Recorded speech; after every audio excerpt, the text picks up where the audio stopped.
Good afternoon, dear participants. Am I audible? Yes. Yes, It's sir. very loud and clear. Yeah. So thank you so much for coming for the third day International Faculty Development Program on Teaching Pedagogy, Learning Skills, Research and Academic Publication in Hybrid Mode, organized by Integrated Institute of Disaster Management, Tamil Nadu, and the State Islamic University of Madura, Indonesia, in collaboration with Standard College Manipur, Veeramangal College Manipur, Nakachari College Assam, SBRTM Law College Kadapa, Andhra Pradesh, Madarwa Campus, University of Jammu, Jammu Kashmir, and Raghunath Girls Postgraduate College, Mir, Uttar Pradesh. And today the event will be hosted by Standard College as per the protocol. Over to you, Dr. Roshni Bala Devi ma'am and your team. Thank you, sir. Good afternoon to all. This is Dr. K. Rosniwala Devi, Faculty Development Director and Assistant Professor, Department of Home Science, Standard College. I take this opportunity. I, on behalf of the organizing committee, would like to welcome you all to this third day 15 International Faculty Development Program. Today also, same as before, today also we have two sessions, 5 and 6 section. So for further not delay, just I would like to invite Dr. Y. Jamuna Devi, Assistant Professor, Department of Zoology, Standard College, to introduce to our esteemed resource person. Over to you, madam.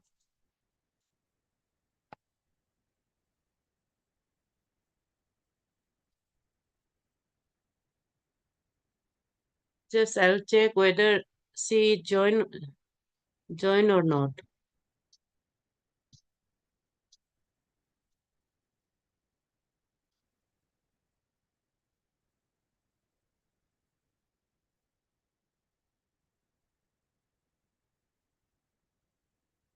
Dr. Y. Jamuna Devi, madam, are you there? Can you hear me?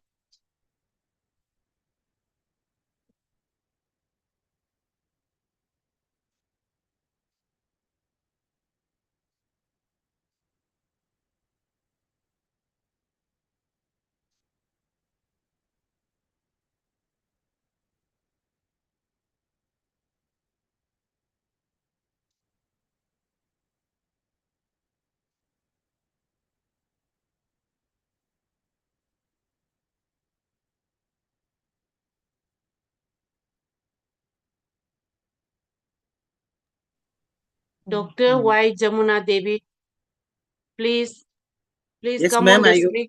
I have made Jamuna ma'am as a co-host, ma'am. Now she can talk. Hello.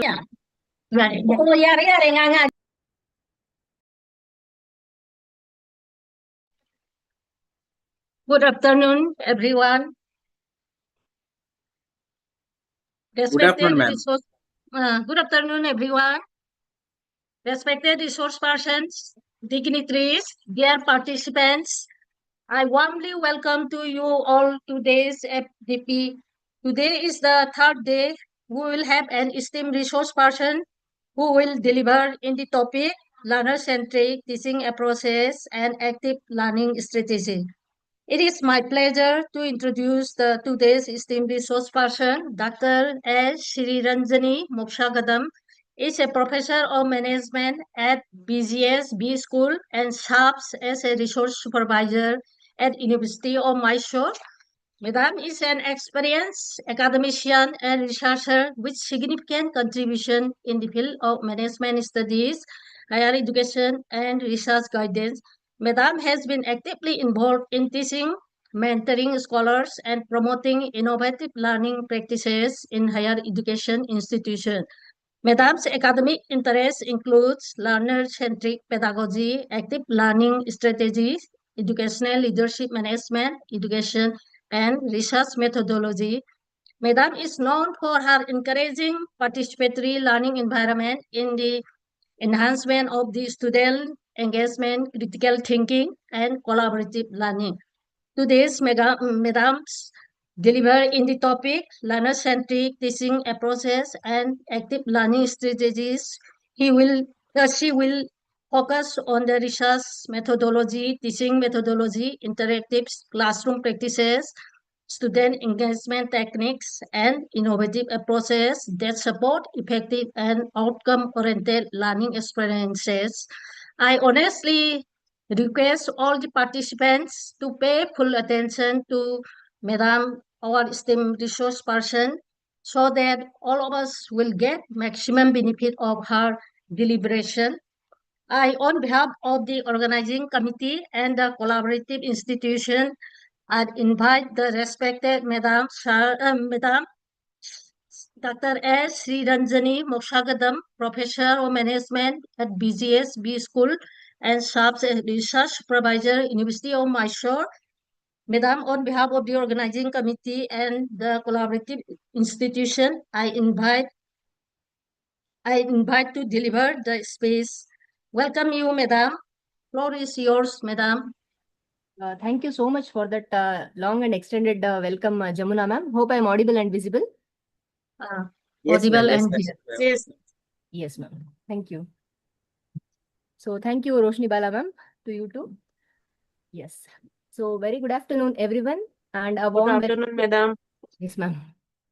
And a warm welcome to everyone to this session 5 of 15 days International Faculty Development Program on Innovative Teaching Pedagogy, Learning Skills, Research and Academic Publication organized by all the distinguished higher educational institutions.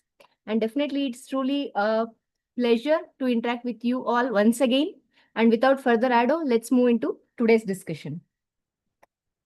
So today's topic, it's a natural extension of yesterday's session, which was on learner-centric teaching approaches and active learning strategies. So while yesterday we all discussed about the broader concepts as well as the importance of active learning, today we shall focus on specific instructional approaches such as experiential learning, case-based learning, as well as project-based learning that will help us to translate those ideas into actual classroom practices. All right.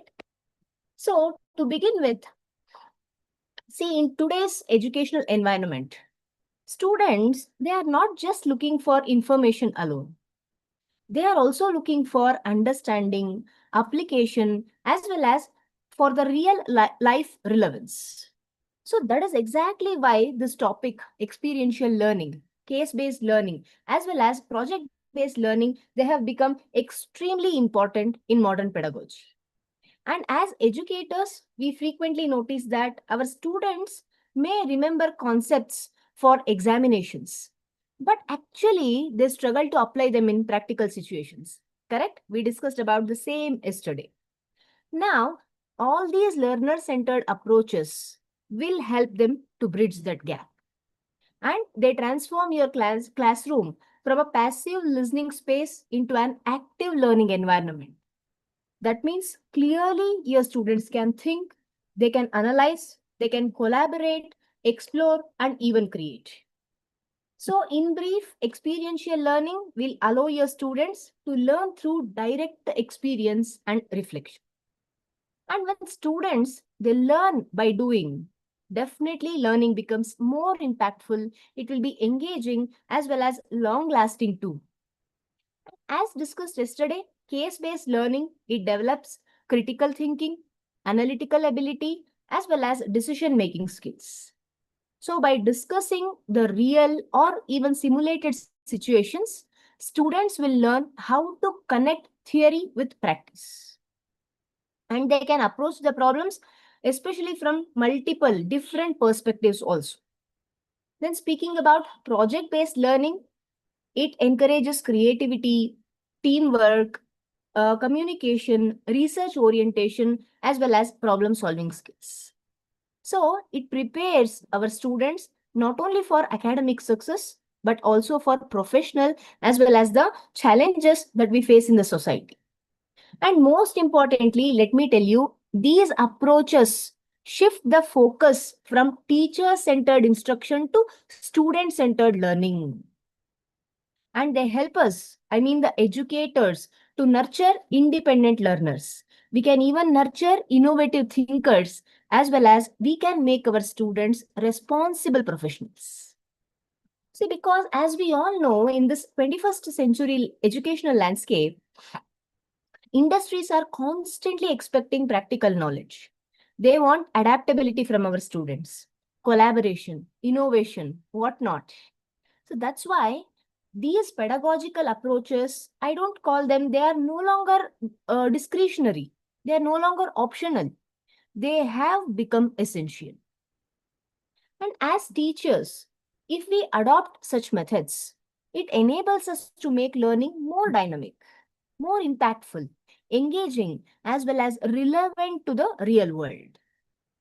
And that's why today's topic is highly significant for every educator, researcher, even to our academic institutions, especially who all are striving for quality education, as well as who all have in our minds to bring that holistic learner development. All right.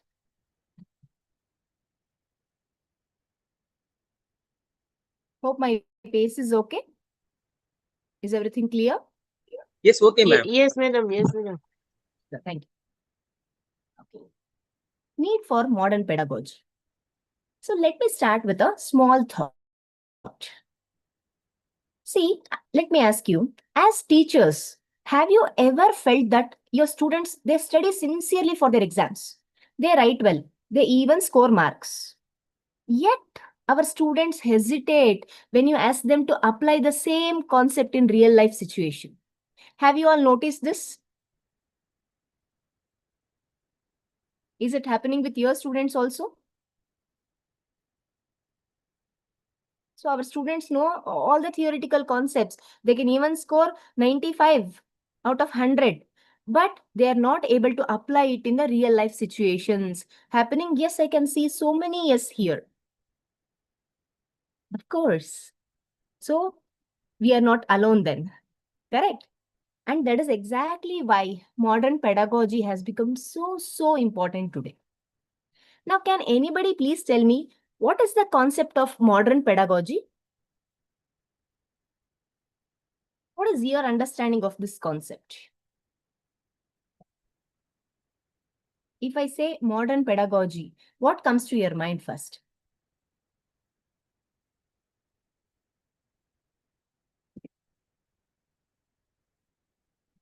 Okay, Dr. Bindu ma'am says techno-pedagogy. All right, ma'am.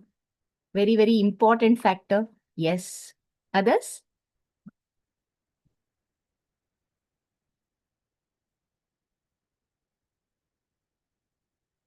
If I say modern pedagogy, what is that you remember about this? Or any one important factor under this?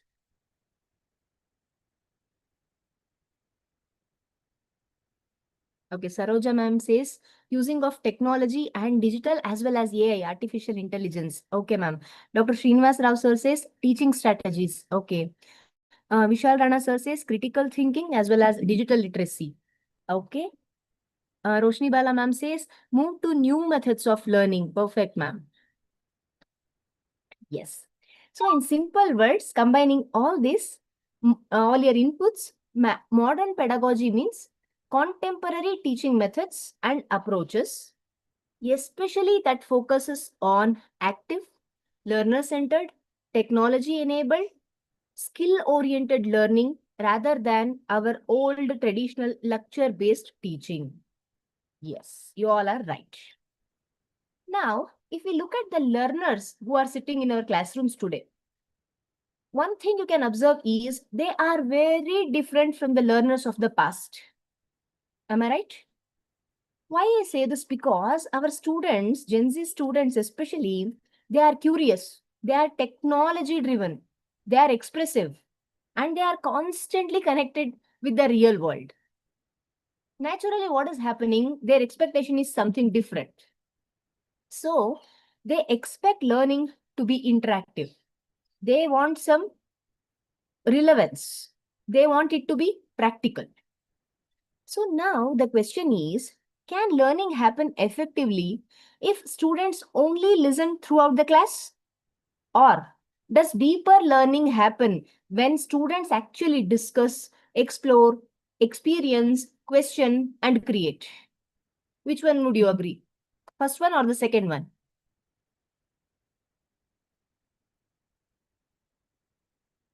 Meenakshi ma'am says discussion. Okay, Dr. Bhavani ma'am says passive learning to active learner. Yes, it was for the previous question. All right. Yes. So most of you say it is the second one. So that is why education today, it is gradually shifting from, as you all rightly said, passive learning to active learning.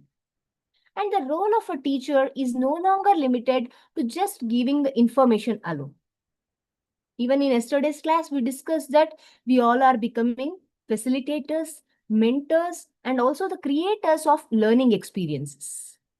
Isn't it? Now, for a moment, let us imagine two classrooms. See, in one classroom, students are quietly writing the notes for 1 hour. In another classroom, students are solving a real problem. They are discussing a case study. They are working in teams. They are even presenting their ideas. Plus, peer learning. They are learning from one another. That is also happening. I mean, most of the things is happening, whatever we discussed yesterday, it is happening in this second classroom. Now, please tell me, which classroom is likely to create more excitement, participation, and long-term understanding?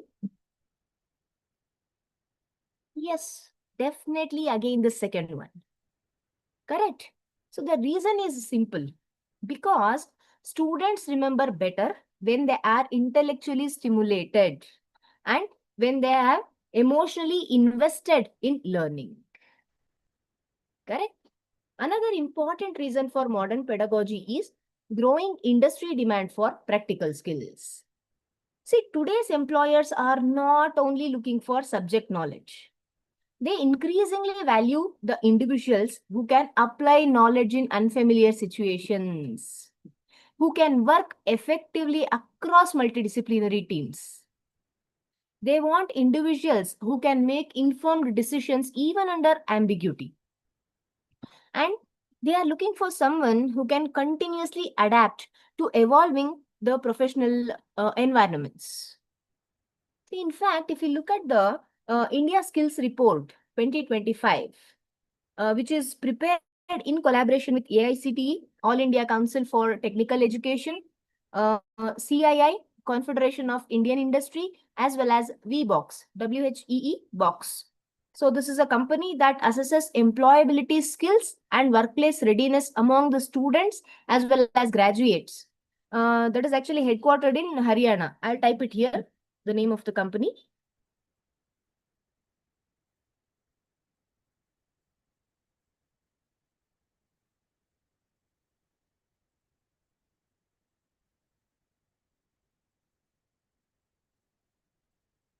So, according to the India Skills Report, along with all these AICTE, CII, and VBox, it says that 54.81%, I repeat, 54.81% of Indian graduates, they've only that much percentage were found to be employable at industry standards. Now, what is this cautioning us about?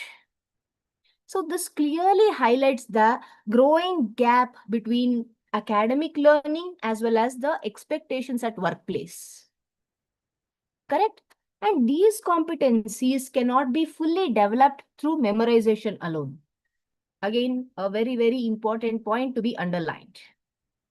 And this is exactly where our yesterday's topic, learner-centric and active learning approaches, it becomes highly relevant in higher education today. So these abilities develop more effectively when our students actually participate in projects, when they participate in experiential activities, discussions, field-based learning, collaborative tasks, as well as real-world applications. See, because in the long run, students learn professional readiness not only by studying the concepts, but by actually engaging with them. Am I right? Then modern pedagogy also helps us in bridging the theory and practice gap. See, many times students ask us, ma'am, where do we actually use this concept in real life? Yes, hope you all are with me. You all have experienced that from your students. So that question itself is powerful. Correct?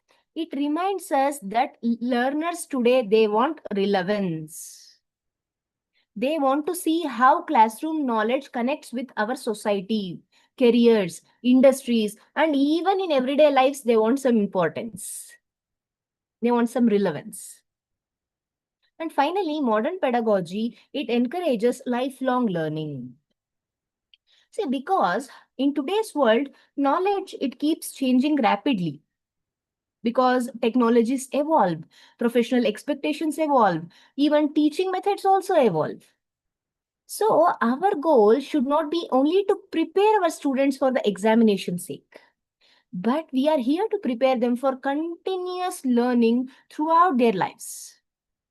And as educators, when we all adopt such kind of innovative and learner-centered approaches, we are not just teaching our subjects. We are shaping the thinkers, innovators, professionals, and even we are producing responsible future citizens of our country. Correct? That is the true need and beauty of modern pedagogy. Okay? Yes. Okay. Respected audience, what is experiential learning? Are you aware of this concept?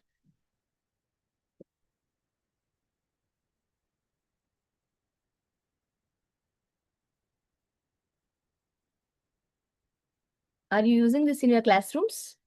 Or are you aware of this concept, respected audience?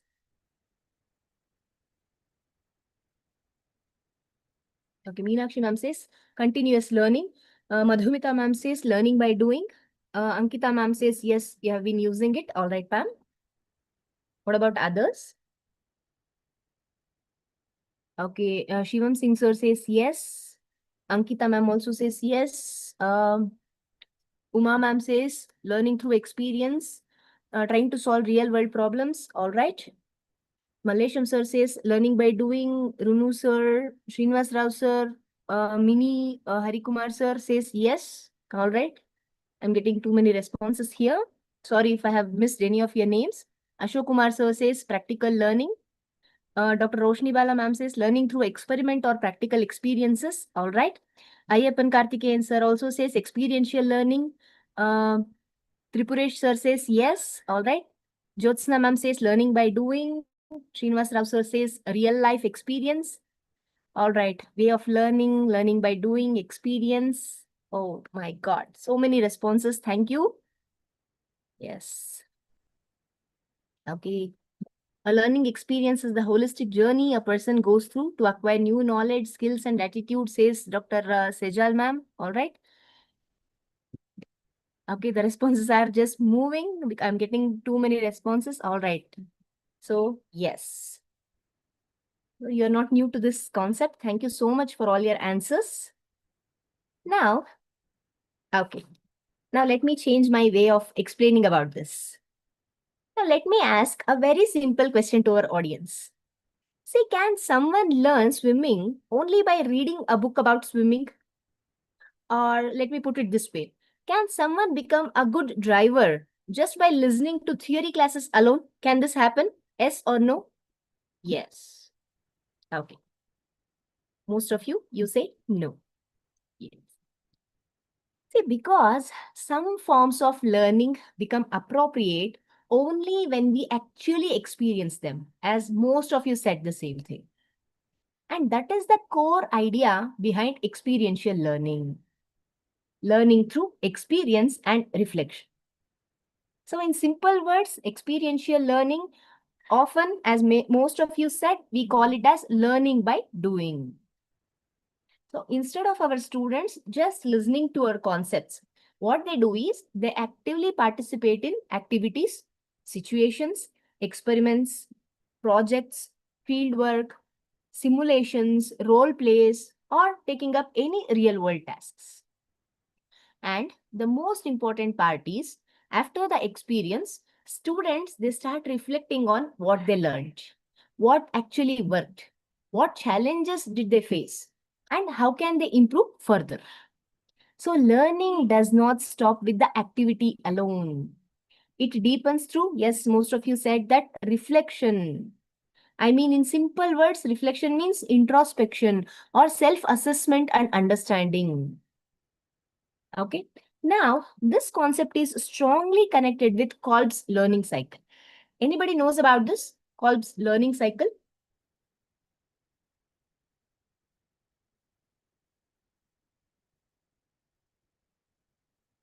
Is anyone aware of the third concept, Kolb's learning cycle?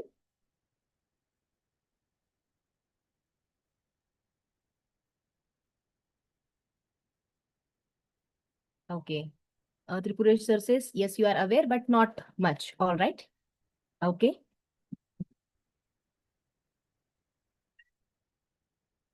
Dr. Srinivas Rao sir says, reflective observation. Dr. Bindu ma'am says, learn, unlearn, and relearn. All right. So I see most of you are saying no, no problem. Let us discuss about it now. All right, no problem. So Kolb's learning cycle, it explains that effective learning happens in a cycle. Means students experience something, they reflect on it, they understand the concept, and then they apply it again in new situation. So that's why experiential learning is powerful. Why I say this? Because it connects knowledge with action, theory with practice, and classroom learning with real life. Say, for example, if you take a management student, he or she can learn leadership through team activities. Take science students, okay? They can perform laboratory experiments.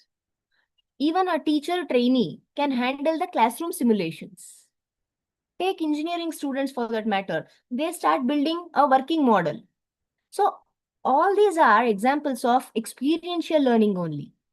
And frankly, as educators, see, we ourselves remember experiences more than lectures. True? And we remember what we did, what we felt, what actually challenged us, and what transformed our thinking. Correct. That is why exactly experiential learning creates deeper understanding. It gives us better retention.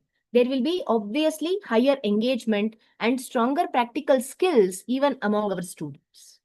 And it makes learning more active, personal, as well as valuable. All right. Now, let us understand how experiential learning actually happens in a structured and purposeful way, especially through Kolb's experiential learning cycle. Okay, that was just a brief explanation in the previous slide. Now, let us discuss about this with full clarity.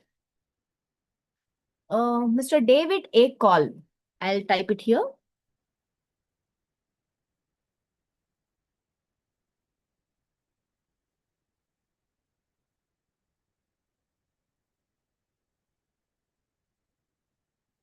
Okay. He was an American educational theorist and researcher who is best known for developing ELT, that is experiential learning theory, and this famous Kolb's experiential learning cycle. Now, interestingly, Mr. Kolb, he explains that learning is not a one-time event. I mean, he says it's a continuous cycle. Means it's a process where learners experience, we reflect, understand, and then apply. And that is exactly what makes the approaches like experiential learning, CBL, case-based learning, project-based learning, so effective in our modern-day classrooms. Now think about how students learn best in real life. First, they do something. Then they think about that experience. Next, they try to understand why something happened. And finally, they apply that learning in another situation. Correct? So this is precisely what Kolb's cycle also demonstrates. First, we have concrete experience. So this is the stage where students actively engage in an experience. So it could be anything like a case study discussion or a business simulation or going to a field visit, role play, a project presentation, or even a classroom activity. Okay. Say, for example, instead of only teaching entrepreneurship theoretically, students may actually design a small business model and just start pitching it in their class. So, learning begins through active participation. No more one-way listening or lectures is happening.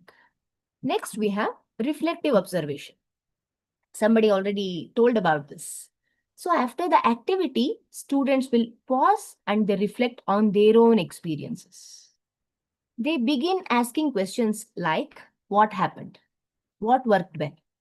What challenges did we face? What could have been improved? And so on. Now, this stage is extremely important because effective learning, it deepens through our thoughtful analysis and reflection only. And if you take CBL, case-based learning, reflection helps the students to understand the different perspectives, decisions, and even consequences. Then we have abstract conceptualization.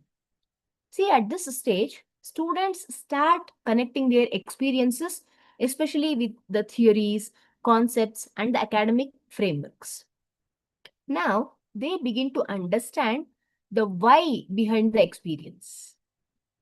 For instance, after completing a teamwork activity, students may connect their experience with the concepts like leadership, communication, motivation, conflict management, or even collaboration. And this is where practical experience and theoretical understanding, they come together. Then we have active experimentation. So finally, what will happen? Students will apply their learning in a new situation. They start testing ideas. They improve the strategies. They start solving the problems differently. And they experiment with better approaches. For example, after analyzing a failed business case, students may start to redesign a better strategy in their next project activity. As simple as that. And then this whole cycle continues again.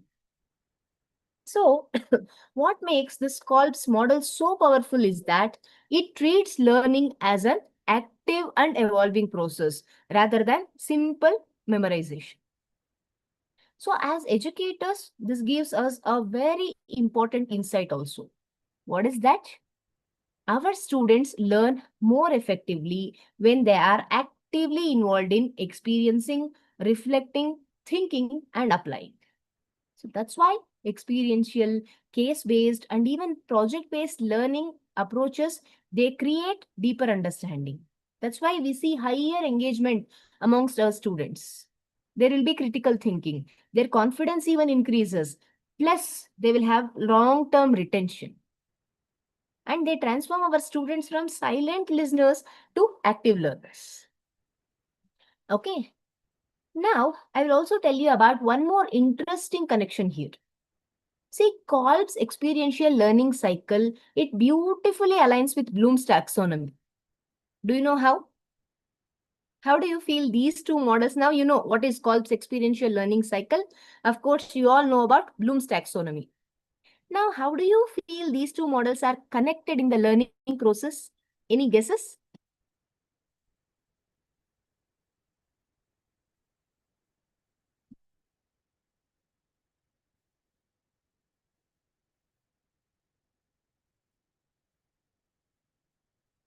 No problem, Mohan sir. Okay, Harini ma'am says, those verbs in Bloom's taxonomy are applied really in this model. All right, ma'am. Okay. No problem, Dr. Srinivas Rao, sir. What about others?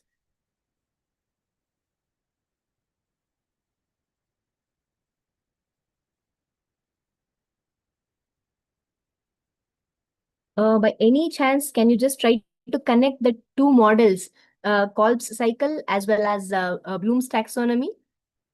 Can that be done? All right. No problem. Okay. Now, let us understand this with a simple classroom example. See, imagine students are asked to design a small water conservation plan only for their college campus. Okay. Now you are asking your students to design a small water conservation plan for your college campus. Now let us see how Kolb's cycle and Bloom's taxonomy, they work together naturally. First thing is concrete experience. I mean, students observe water wastage in the washrooms, or maybe in the gardens, or even in the laboratories. What they do is they collect information, they notice the problems, and interact with the real environment.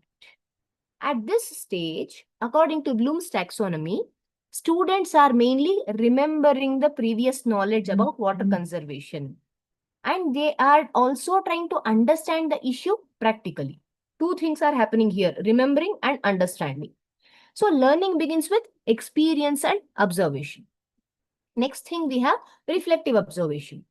Now students start discussing and reflecting. Where is water being wasted? Why is the current system inefficient? What problems did they observe? What surprised them during the activity? They start discussing about all such kind of things. Now, students move towards analyzing the situation and evaluating the existing practices. Previously, what happened? Remembered and they understood. Now they are analyzing and evaluating under reflective observation. Correct. Here, they are no longer simply receiving the information. They are critically thinking about what they experienced.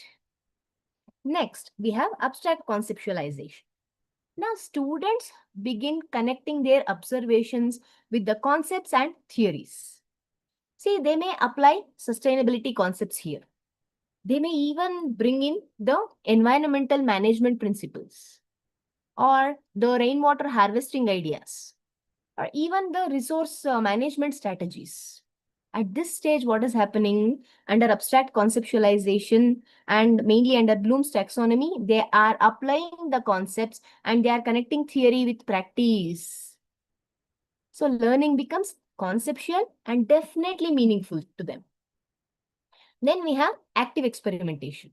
So finally, students propose practical solutions, maybe like installing the sensor taps or creating awareness campaigns, recycling the grey water, or designing rainwater collection systems.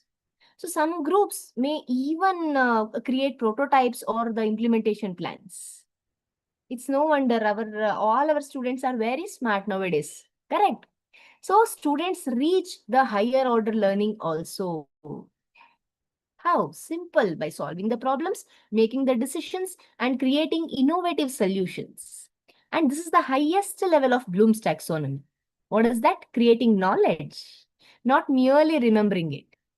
So if we observe carefully, Kolb explains how students move through the learning experience, while Bloom explains how the level of thinking gradually becomes deeper and more advanced.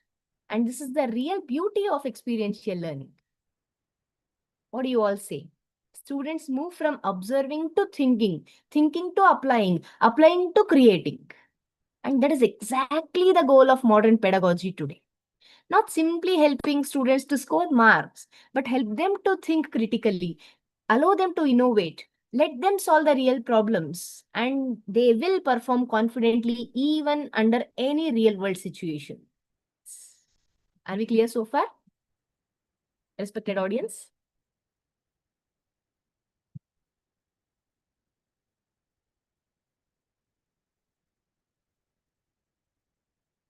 Okay. Okay, fantastic. Now, we have key features of experiential learning. See, experiential learning becomes truly pertinent because students do not simply listen to the concepts. They actively experience, reflect, apply, and learn from them. So to understand this better, let us take one simple example from hospitality and event management education. So let us all just imagine students are asked to organize a college cultural event or management fest completely on their own. I repeat, what the situation you are giving to your students is simple. You are asking them to organize a college cultural fest or a management event, anything completely on their own. They are supposed to do this. Now, let us see how all these features of experiential learning, how does it come alive through this one particular activity? First thing we have hands-on activities. So this is the foundation of experiential learning. See, instead of only teaching event management theories, maybe through our PowerPoint presentations, students actually become part of the planning and execution process. How? I'll tell you. Now our students, they start preparing budgets, they coordinate with the vendors, they design invitations, they manage the registrations, they even arrange logistics, because completely you have left it to them. Correct? They are supposed to do this. They are supposed to promote the event through social media. They should only handle the stage coordination. Everything is left to them. Now, what is happening? Your students are not just reading about concepts like leadership, planning, communication, or teamwork. They are practically experiencing them. And naturally, learning becomes much deeper because students are actively involved both mentally and physically. Correct? Next, we have reflection and feedback. Once the event is completed, the learning does not stop there. Students begin reflecting on questions like what went well, what challenges did we face, how did we actually manage the time pressure, what mistakes could have been avoided from our side, how did teamwork influence the outcome, the total outcome. So this reflection helps the students to critically analyze their own experiences. See, for example, a student who struggled with coordination, he or she may realize the importance of communication and delegation. Isn't it? At the same time, the feedback that you give as teachers, whatever they get from their peers, as well as the participants of the event, it helps them. It helps your students to identify the strengths. They can even identify what were the weaknesses in managing that event. Plus, they will get the areas for improvement. So learning becomes more thoughtful. It will be self-directed and even enriching experience for all of them. Then we have real-world application. So this is where experiential learning becomes extremely powerful.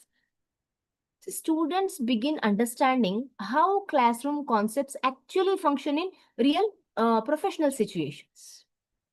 For instance, they prepared budget, correct? Now budgeting becomes real financial planning for them. Communication, it becomes stakeholder management. Leadership becomes team coordination. Marketing becomes event promotion. The students understand the theoretical concepts are not isolated textbook topics for them. They are actually the practical tools which are used in real life. So obviously, your one activity, whatever you gave to your students, this is increasing their confidence. It is increasing their decision-making ability, as well as they become professionally ready. They show that professional readiness. So that's why experiential learning is strongly encouraged in higher education today. Okay. Then we have student-centered approach. So in experiential learning, students become active participants rather than silent listeners. Now, during the event, students make decisions. They solve the unexpected problems. They even collaborate with the teams. They manage responsibilities. They take ownership of the outcomes. So meanwhile, the teacher's role, it changes from information provider to mentor and facilitator. So as many of you rightly pointed this out in our yesterday's session, correct? So this shift is very important because students begin developing not only the academic knowledge, but also the essential life and employability skills also, be it teamwork, leadership, adaptability, creativity, communication, critical thinking, everything you are developing in your students. And these are exactly the skills industries and employers expect from our graduates today. Correct? So overall, this experiential learning is not merely about conducting activities. Hope you have got the gist here. It is all about creating insightful learning experiences where our students experience, they reflect, they apply, improve, and they grow. So this is what makes learning more deeper, practical, and even long lasting.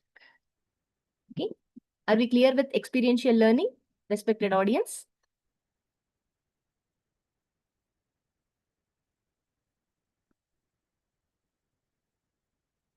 All right. Just give me a moment. I'll have some water.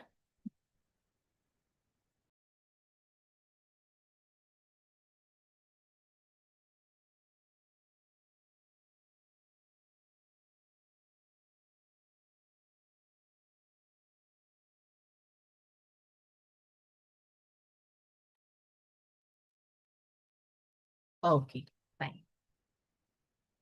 Now, what is case-based learning?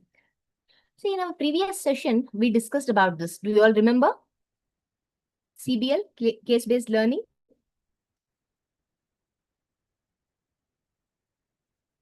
Do you remember? We discussed about this in our yesterday's session. Okay, fine. Now, let me begin with a situation. So just imagine a doctor who has studied every medical textbook. Perfectly, he knows everything. But that doctor has never analyzed a patient case. Or even take a business graduate who knows all the management theories, but he or she struggles to make decisions during a real organizational problem. Now, the question we all get is, would theoretical knowledge alone be enough in such situations? What do you all say?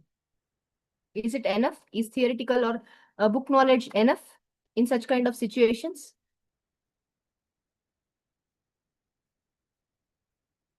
Probably not. Yes.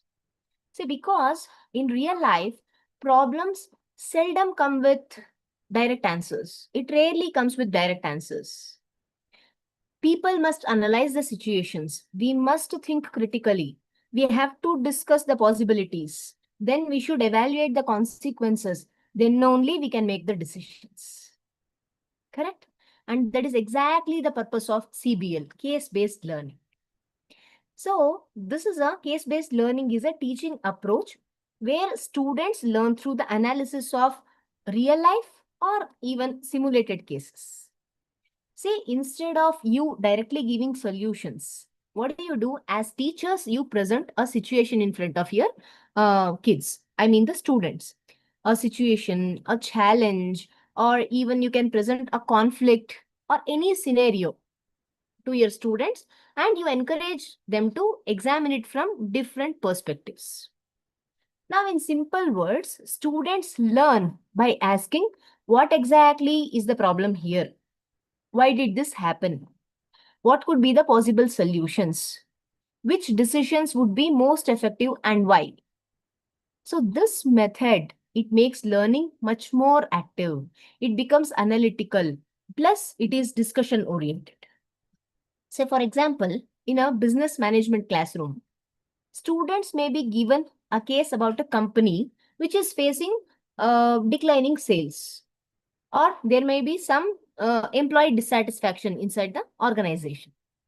Now, rather than memorizing all those leadership theories, whatever you have taught separately, what students must do, they should analyze the organizational issues. They should identify the management gaps and discuss the possible strategies. Plus, they have to justify their decisions.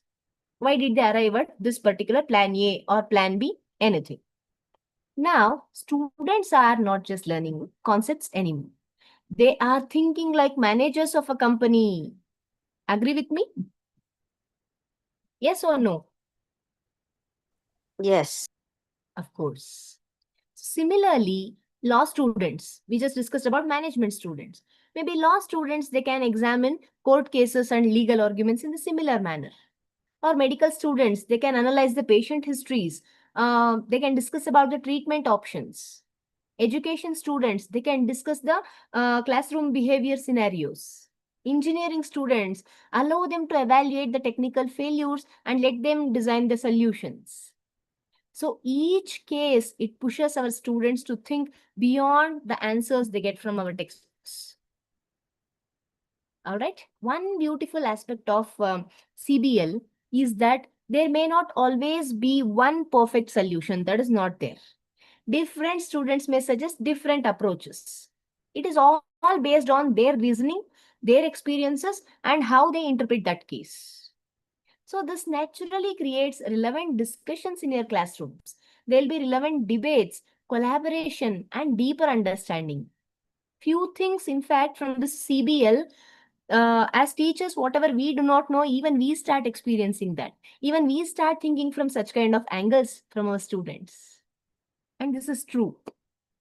So this clearly mirrors real life. See, in professional environments, people constantly face vagueness. There'll be multiple perspectives. Obviously, there will be ethical dilemmas, the complex decision-making situations. And CBL, it prepares our students for exactly these realities only. And another important strength of this approach is its focus on critical thinking and decision-making. See, students learn how to analyze information carefully. They identify the root causes, correct? They evaluate the alternatives, and they also defend their viewpoints, and they make informed decisions logically. These are not just academic skills. They are lifelong professional skills they need it with them, correct? And as educators, this approach also helps us to move away from a classroom where students only memorize those answers. Instead, what is it we are doing? We are creating a learning environment where students actively participate, where they are questioning the assumptions, where they are discussing the ideas more confidently, and they themselves are developing that independent thinking. So that's why case-based learning, it is widely used in higher education and professional training across the world. See, if you take institutions such as Harvard Business School or Stanford Graduate School of Business, even Harvard Medical School, US of A, United States of America, all of them, they extensively use case-based teaching, especially to develop critical thinking and decision-making skills. Even if you take companies like Google, McKinsey and Company, even TCS, they also use case-based problem-solving approaches. Especially in their professional training and leadership development, they use this CBL. Because it transforms our classrooms into spaces of inquiry. There will be dialogue, there will be reflection, as well as real-world problem-solving. Okay, now let us look into the features of case-based learning. See, what makes case-based learning truly powerful is that it reflects how problems actually exist in real life. How are problems in real life? You tell me, audience. Are they easy? Are they simple?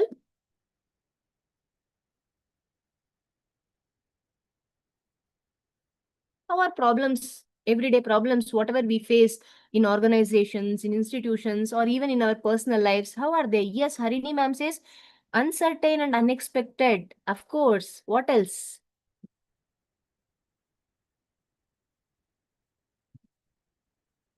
So not only uncertain, they are complex.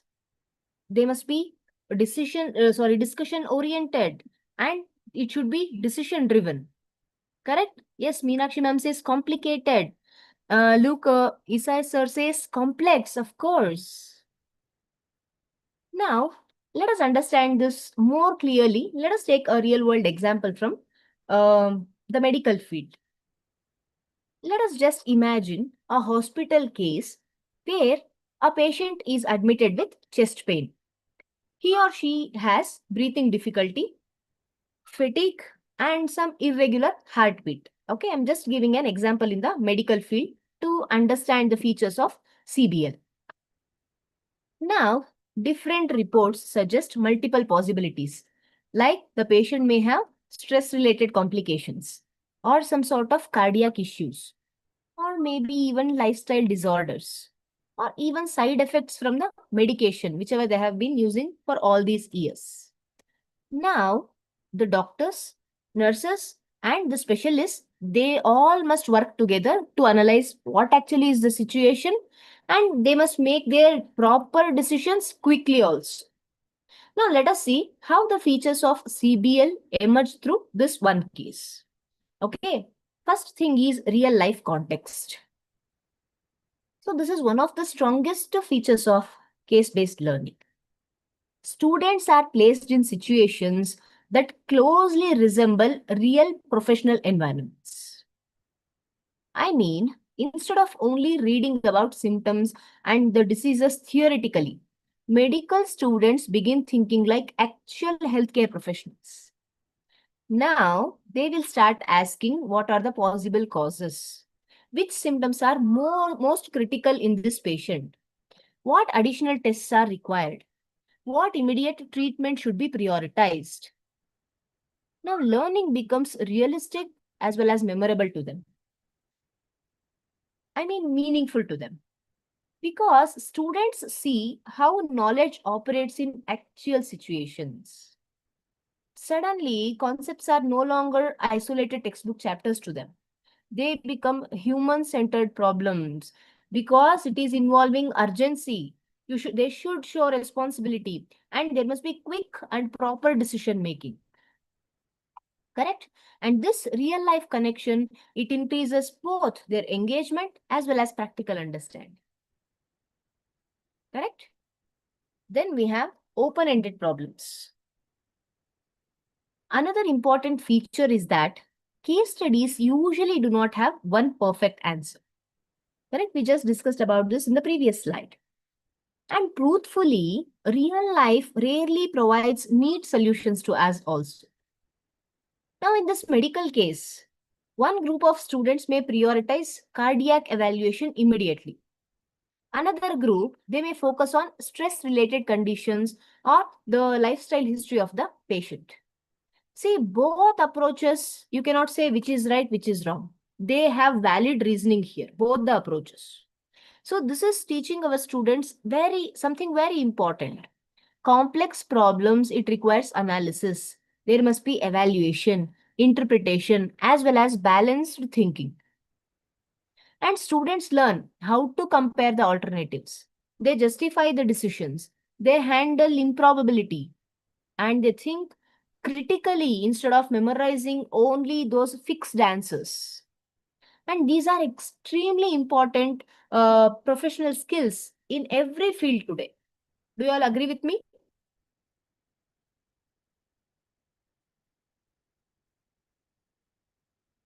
Yes, of course. So then we have group discussion and debate.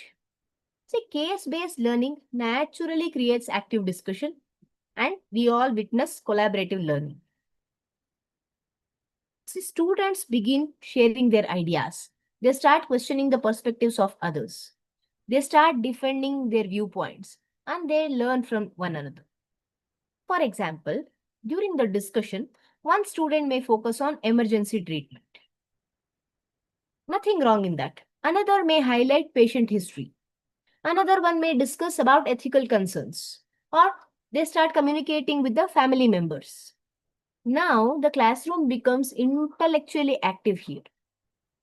The students are not just listening to the information, they are only participating in the authentic dialogue and critical thinking. Meanwhile, what is happening?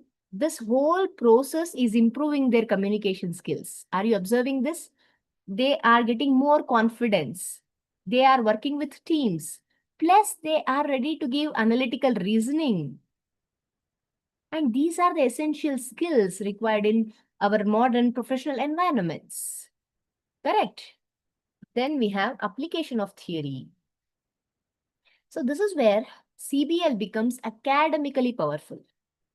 The students begin applying theoretical concepts directly to the practical situations. Say, for example, while analyzing the medical case, students may apply those diagnostic frameworks. They remember to apply the healthcare protocols. The stress and behavioral theories comes here. Ethics in patient care, they are ready to apply. And even the decision-making models. Students may apply all of this. Now, theories are no longer abstract ideas for them. They need not have to memorize for their examinations, because your students have begun to understand how theories actually function in the exact real world situations. And once concepts are applied meaningfully, learning obviously becomes deeper, clearer, and even longer lasting. Correct? And as educators, CBL, it helps us to create classrooms where students become active thinkers. They are problem solvers, they are decision makers, and they are reflective professionals. So that's why CBL, case-based learning, is considered one of the most effective approaches, especially for developing critical thinking, professional readiness, collaboration, and even higher order learning in modern education. So, in fact, many leading medical institutions, because just now we discussed a medical case, globally, many medical institutions and even in India, they actively use this CBL as well as the experiential approaches in their medical education.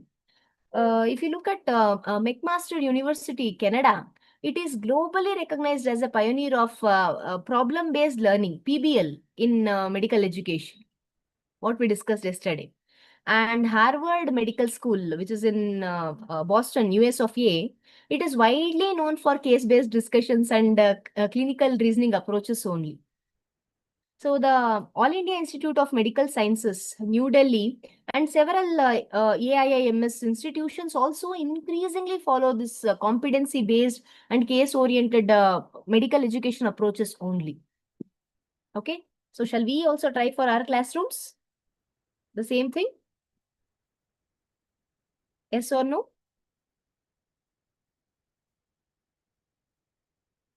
Okay, I see positive responses here saying yes.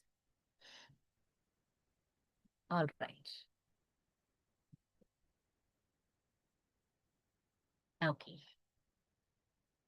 What is a project-based learning? Yesterday we saw problem-based learning, PBL. Now this is PJBL, project-based learning. Now let me ask you something interesting, respected participants.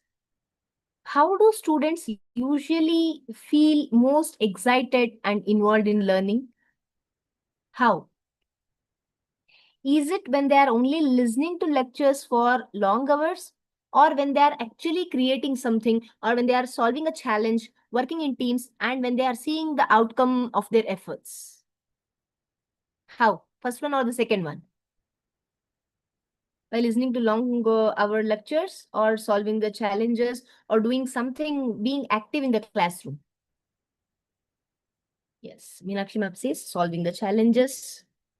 Yeah, even Dr. Bindu ma'am says the same. Mubin sir or ma'am says the same. Dr. Nabila ma'am says yes. Dr. Srinivas Rao sir and Romi ma'am or sir says yes. It's the second one, because they do not want to be silent. They want to create something. They want to solve something. Yes. Most often, students become deeply engaged when they feel they are building, they are investigating, or they are discovering or contributing towards something worthwhile. And that is the essence of project-based learning. Commonly, we call it as PJBL. Let me ask you, any of you have tried this approach with your students? And here, if I say project learning, I'm not referring to the usual semester projects or dissertations. No. Project-based learning, it's an approach where students learn through extended projects that is centered around real-world questions, challenges, or problems. Have you ever tried this concept, participants?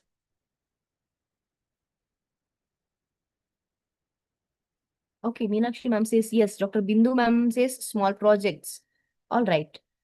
Chandar Mohan sir says yes. Oh, fantastic. Sumati ma'am, Luki Isaac sir says yes. Okay. All right.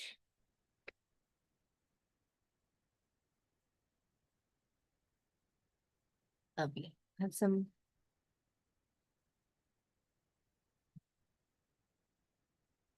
See, instead of studying the isolated topics separately, what students do, they work over a period of time. They start investigating an issue. They explore the ideas. They apply knowledge. They collaborate with others. And finally, they create a beneficial outcome or a solution. Okay. Yeah, Harini ma'am is asking, ma'am, will poster making come under PBL?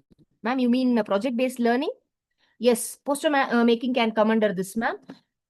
If it involves inquiry, if there is research, problem solving, or any sort of creativity and the presentation of understanding. It should not be like only simple drawing or decorative activity. If then, yes, ma'am, poster making can come under this. Suppose if your students can create a poster, maybe after researching a social issue or a scientific concept, some sort of business idea, or taking up an environmental problem, and once they present the solutions or interpretations, it definitely becomes a part of PJBL, ma'am. Why I say this? Because students are investigating a topic, they are applying the knowledge, they are collaborating, creating, and then they are presenting a final outcome. Okay, ma'am?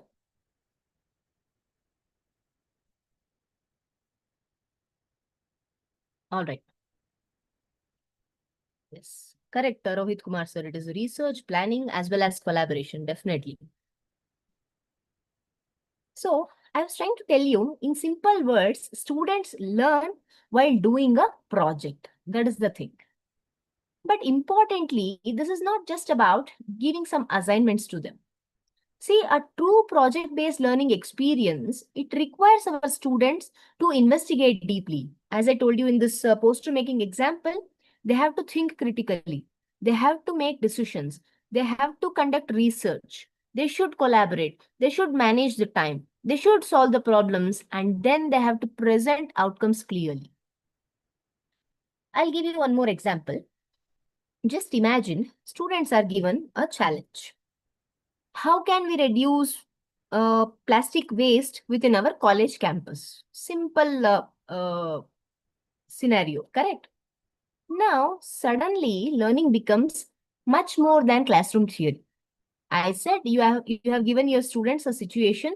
How can we reduce plastic waste within our college campus? Students may conduct surveys. They may observe the waste disposal practices.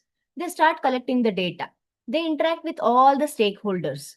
They even research about the sustainable alternatives. They even prepare for awareness campaigns. They start calculating the environmental impact. And finally, after all this, they propose practical solutions. So in this one project alone, please understand, students integrate the research skills. As Rohit sir rightly said, research skills, communication, teamwork, analytical thinking, creativity, and even the concept of social responsibility also comes here. Correct? And most importantly, they see that learning can create real impact. Similarly, engineering students may design the energy efficient models. We have seen students like that. Commerce students, they may create startup business plans. Literature students, they may develop digital storytelling projects.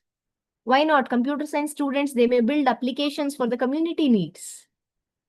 So education students, they may create inclusive teaching resources for diverse learners.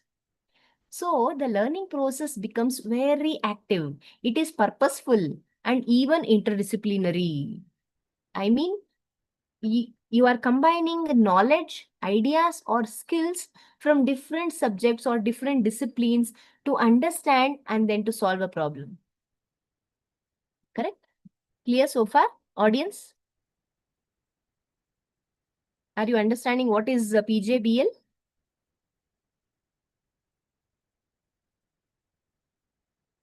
Hope I answered your question, Harini ma'am.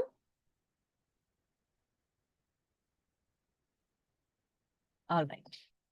Another beautiful aspect of project-based learning is that students investigate complex questions. Again and again, I say that they are not memorizing the direct answers. It's of no use. except reproducing the same in their final exam. Correct? Now, real world problems are hardly ever simple, and most of you agree to that. For instance, if you ask your students, how can rural healthcare access be improved?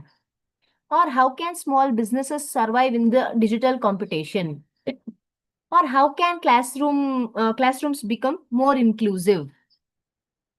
So if you ask questions like this, it will encourage the students to explore deeply. They should think creatively, isn't it? And they should approach the problems from multiple perspectives again. And during this process, students learn something very significant. That uncertainty is part of their learning. Sometimes projects may not go exactly as planned. Students, they may face communication issues or difficulties in conducting research. There may be technical failures or even time management challenges will always be there. But undoubtedly, those moments themselves become valuable learning experiences to your students. Allow them to explore. See, because professional life also demands adaptability, resilience, collaboration, problem solving under real conditions. Correct? We do not have any real conditions or challenges exactly fixed like this to everyone. Correct? As simple as that. And finally, project-based learning, it leads to a tangible output or solution. I mean, students do not stop at discussion alone.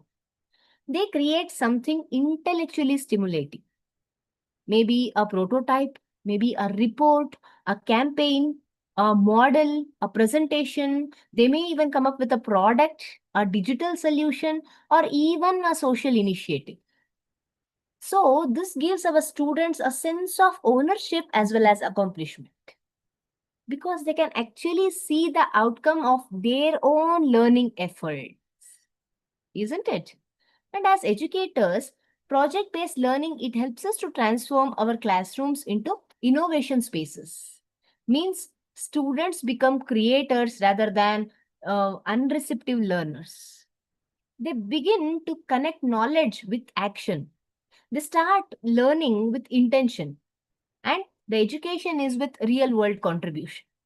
That is what makes this PJBL, project-based learning, like one of the most impactful approaches in modern higher education today. Okay, let us even look into the features of project-based learning. So, project-based learning becomes truly profound because it reflects how problems are solved in real professional and social environments today. And to understand this more practically, let us take a very relevant real-world example that excuse me, many institutions and cities are currently focusing on. So, developing AI-based solutions for reducing food waste and improving the sustainable consumption. Okay, let us take this real-world example. I said you are giving your students to develop AI-based solutions, especially to reduce food wastage and to improve the sustainable consumption. Because we all know I took this is a global concern today, correct?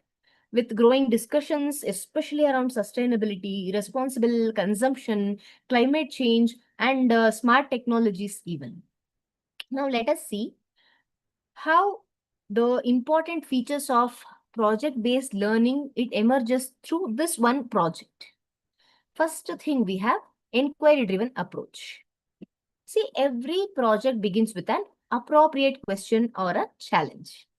Now, in this case, students may be asked, how can AI and technology help reduce the food, especially in cafeterias, restaurants, or even in households? Now, students simply, they cannot reproduce the textbook definitions anymore. Now, they must investigate, because you have asked a question to them like that. They must investigate how much food is wasted daily, why this wastage is happening. They should understand the consumer behavior patterns.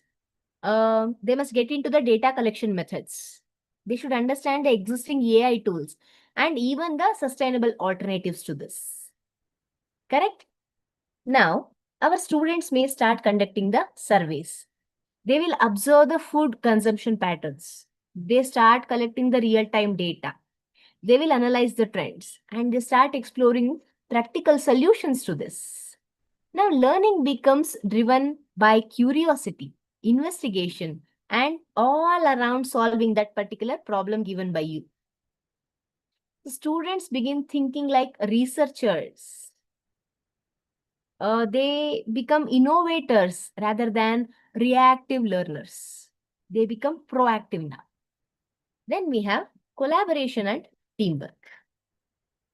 So this project, whatever we are discussing, by default, it requires teamwork. Am I right? So for example, one group may collect and analyze the data. Another group, they may study on the applications of AI, artificial intelligence. Another group is focusing on sustainability and environmental impact. One more group or another team, they may design awareness campaigns or presentations. So through this process, our students learn communication, responsibility sharing, coordination, importantly, time management, and collaborative decision making, not alone. And truly, this mirrors how modern workplaces are functioning today. The students also realize that teamwork involves listening, negotiating, handling disagreements between them, and working towards shared goals. Am I right? Are we clear so far?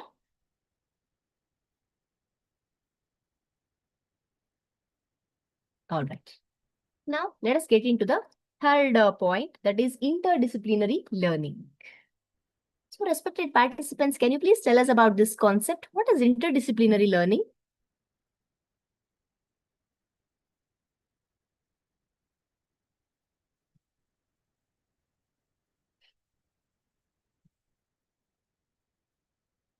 What do you understand by interdisciplinary learning? Okay, Harini ma'am says combination of different subjects. Exactly, ma'am. Others? Shivam Singh sir says when learner focuses on multiple subjects. Very true, sir. Yes, Saroja ma'am says multiple perspectives and approaches. Yes, yes, ma'am. Sumati ma'am says applying knowledge from different fields. Mini Harikumar sir says where different disciplines are merged. Perfect. So one of the strongest features of project-based learning is that it integrates multiple disciplines together, as you all rightly said. So for this project, whatever we are discussing, students may combine artificial intelligence, data analytics, environmental science, commerce, the cost analysis. There must be management, planning, communication, awareness strategies. Oh my God, already I have counted 9. Social behavioral studies. So many disciplines are coming together. Now, what is happening? How is it you are helping your students is they begin understanding that real world problems cannot be solved through disconnected or single discipline or what we call as compartmentalized subject knowledge anymore. They require this integrated thinking and collaborative expertise. Correct? And this is exactly the kind of multidisciplinary learning strongly encouraged in higher education today. Of course. Then we have outcome-oriented learning. Finally, our project is leading to knowledge-rich outputs. Who knows? Your students may create an AI-based monitoring model because they all are capable individuals. They may come up with a mobile application concept, or they may give you a waste reduction proposal. They may run awareness campaigns or a practical sustainability framework. They may give it for your institution. Now learning, it becomes visual and purposeful. Do you agree with me? I said learning is becoming visible and purposeful. It is becoming meaningful. Yes or no? Of course. Correct? Now, students feel a sense of achievement because they are creating something practical that can potentially benefit even the society. At the same time, they also learn resilience, adaptability, because not every idea works immediately. Some solutions may fail, data may be incomplete, or implementation challenges may arise. But these experiences, I mean to say, themselves become valuable learning opportunities for all of them. Even we learn from our students. So in reality, project-based learning, it helps the students to move beyond learning for their examinations towards learning for innovation, collaboration, sustainability, and making that real world impact. That is exactly why project-based learning is considered one of the most powerful and future-ready approaches in modern education today. All right. Hope we are clear with all these concepts, audience.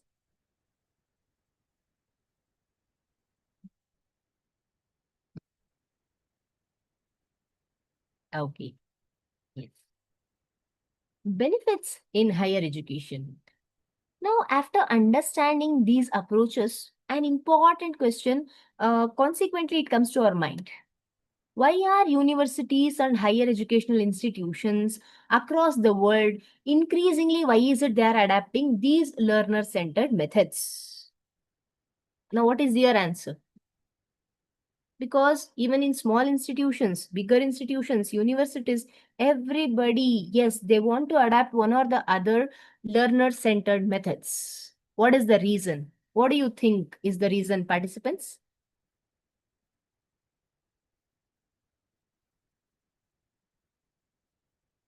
Okay, Meenakshi ma'am says improve the quality of education. First perfect answer, yes ma'am. Apart from that, Rebecca ma'am, I'm just asking you, why is it universities are trying to adapt such kind of learner-centered methods? What might be the reason?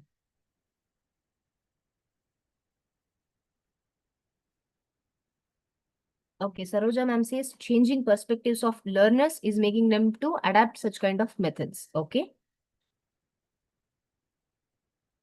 What might be the other reasons? Uh, Hari Kumar sir says practicality of learning. Yes, sir. Dr. Srinivas Rao sir says discussions. Mubin sir or ma'am says to bridge the gap between academic learning and corporate requirement. Yes, perfect, sir. Now, combining all this, the answer is very simple.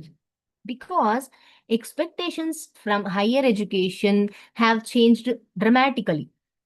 So today, institutions are not expected to produce graduates who only can reproduce those textbook answers. We do not want them anymore. They are expected to develop students who can think critically, who can solve the real world problems, who can communicate effectively, who can collaborate professionally, and who can adapt to rapidly changing environments. And interestingly, if you observe, this shift is also strongly reflected in National Education Policy NEP 2020 and UGC quality frameworks. Yes, we observe this.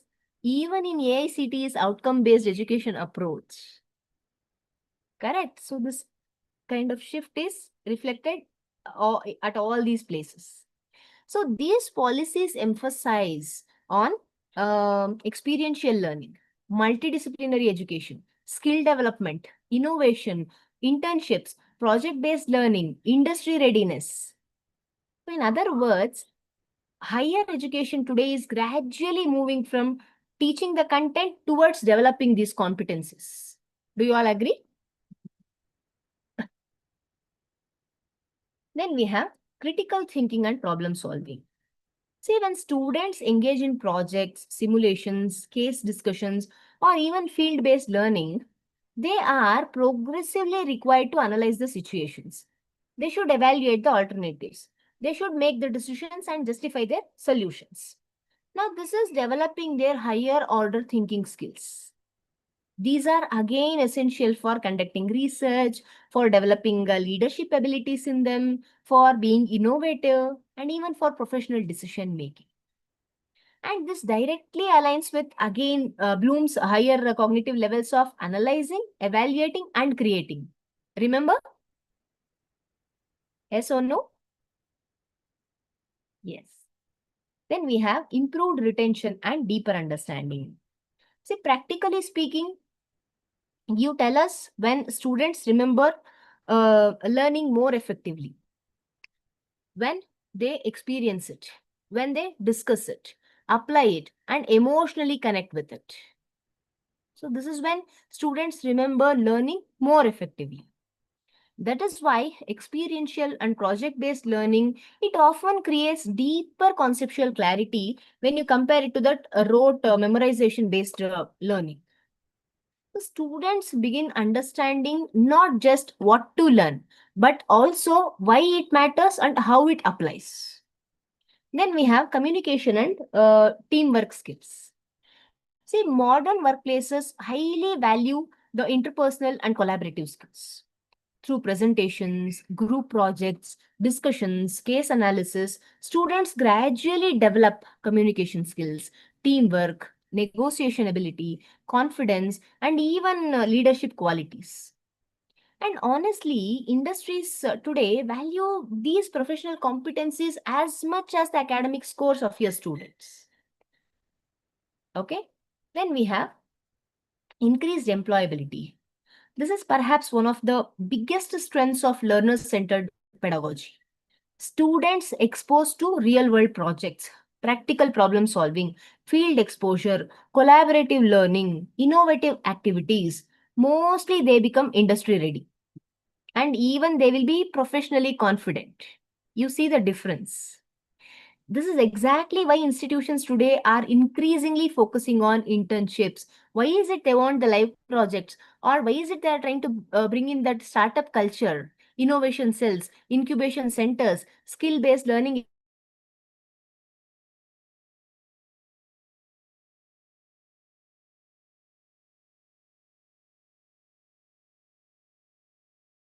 ecosystems only because of this. And most to become lifelong learners. Adaptability, confidence, and even the ability to continuously learn beyond classrooms. And at the end of the process, that is the true purpose of higher education today. Isn't it? Not merely preparing students for examination, but preparing them for careers, society, take up those high leadership positions, innovation, and continuous growth. Okay? Hope this is making some sense, audience.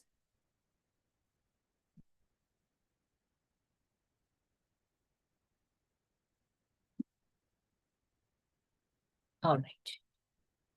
Now we have implementation strategies. Let us move into one of the most practical parts of our discussion. How do we actually implement these approaches meaningfully into our classrooms? See, because many educators genuinely feel all these methods, whatever we discussed yesterday, today, it sounds very innovative. But how do we apply them realistically within our teaching environments? Correct? I know.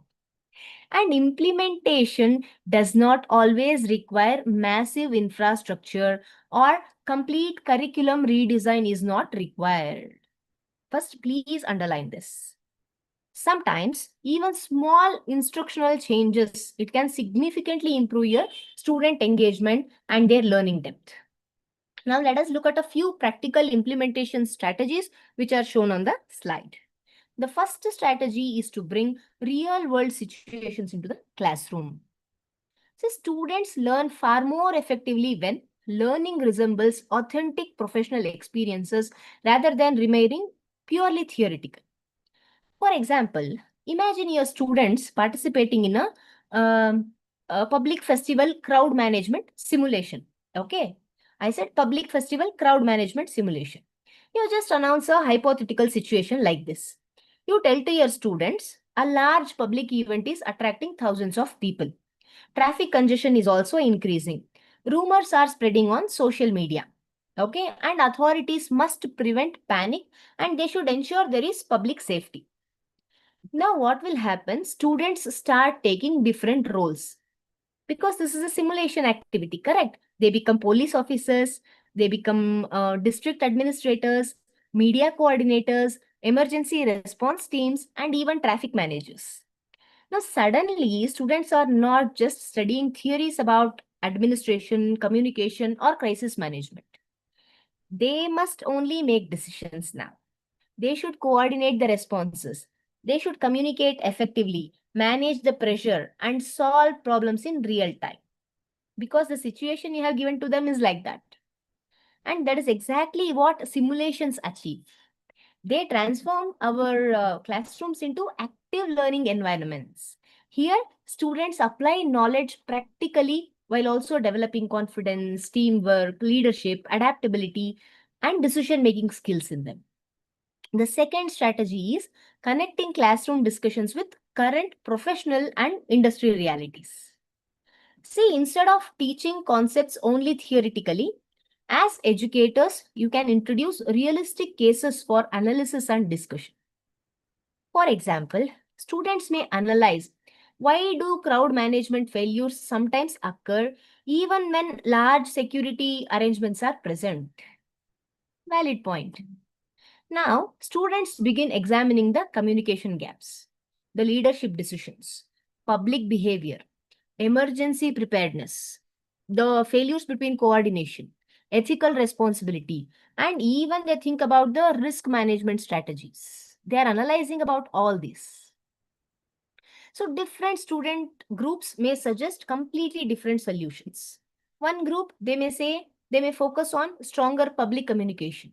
Another group, they are emphasizing on technology-based monitoring systems. Others may suggest better emergency planning or community participation. And this is the beauty of case-based learning. Students begin understanding that professional problems rarely have one fixed answer. This is what we have been discussing. Correct? Classrooms become analytical. It is discussion oriented. Your classroom is intellectually active and reflective. So, importantly, students realize that theories are not again separate textbook concepts. They are practical tools for understanding the real world challenges. Isn't it? The third strategy is designing projects that are purposeful and socially connected. See, because not every project automatically it is going to create meaningful learning. I'm not telling that. Okay. Sometimes projects become routine submissions with just a limited originality. But some authentic project-based learning, it requires our students to investigate. They have to collaborate, analyze, create, and contribute meaningfully. Suppose students may work on a project like public safety awareness during this large public gatherings. Now, students may conduct field observations. They will start interviewing local authorities or citizens. They study the crowd behavior patterns. They analyze the safety gaps. They create awareness campaigns. And finally, they propose practical safety measures. Now, what is happening with the project you gave? It is becoming socially relevant. It is again interdisciplinary, research oriented, and plus it is solution focused. The students, again, they are no longer simply collecting information. They are engaging with real, societal concerns, and they are proposing the momentous solutions. Of course, ownership of learning also increases significantly here. Did you observe that? The final strategy is blending or integrating technology thoughtfully into learning. See, today's learners already belong to a digital ecosystem. So when technology is integrated correctly, their learning also becomes interactive, collaborative, it will be flexible, and even you can call that as learner-centered. See, for example, here students may use LMS platforms, learning management systems. They may bring in the collaborative digital boards, virtual simulations, polling tools, GIS mapping systems, geographic information system, the mapping systems, or even the multimedia presentation platforms. And surprisingly, our smart students may even create podcasts. They may run the awareness videos, digital campaigns, infographics, or research-based multimedia presentations. No doubt at all. Learning is becoming creative, participatory, experiential, and professionally relevant to them. Isn't it? At the same time, technology also supports hybrid learning, peer collaboration. There is continuous feedback and engagement beyond, there is no classroom boundaries at all. So, however, one important principle must always be remembered by all of us, that technology should support pedagogy. It should not replace our significant teaching here. Okay? The focus should always remain on critical thinking, engagement, creativity, collaboration, and authentic learning outcomes. And conceivably, that is the real essence of implementation strategies, especially in modern pedagogy.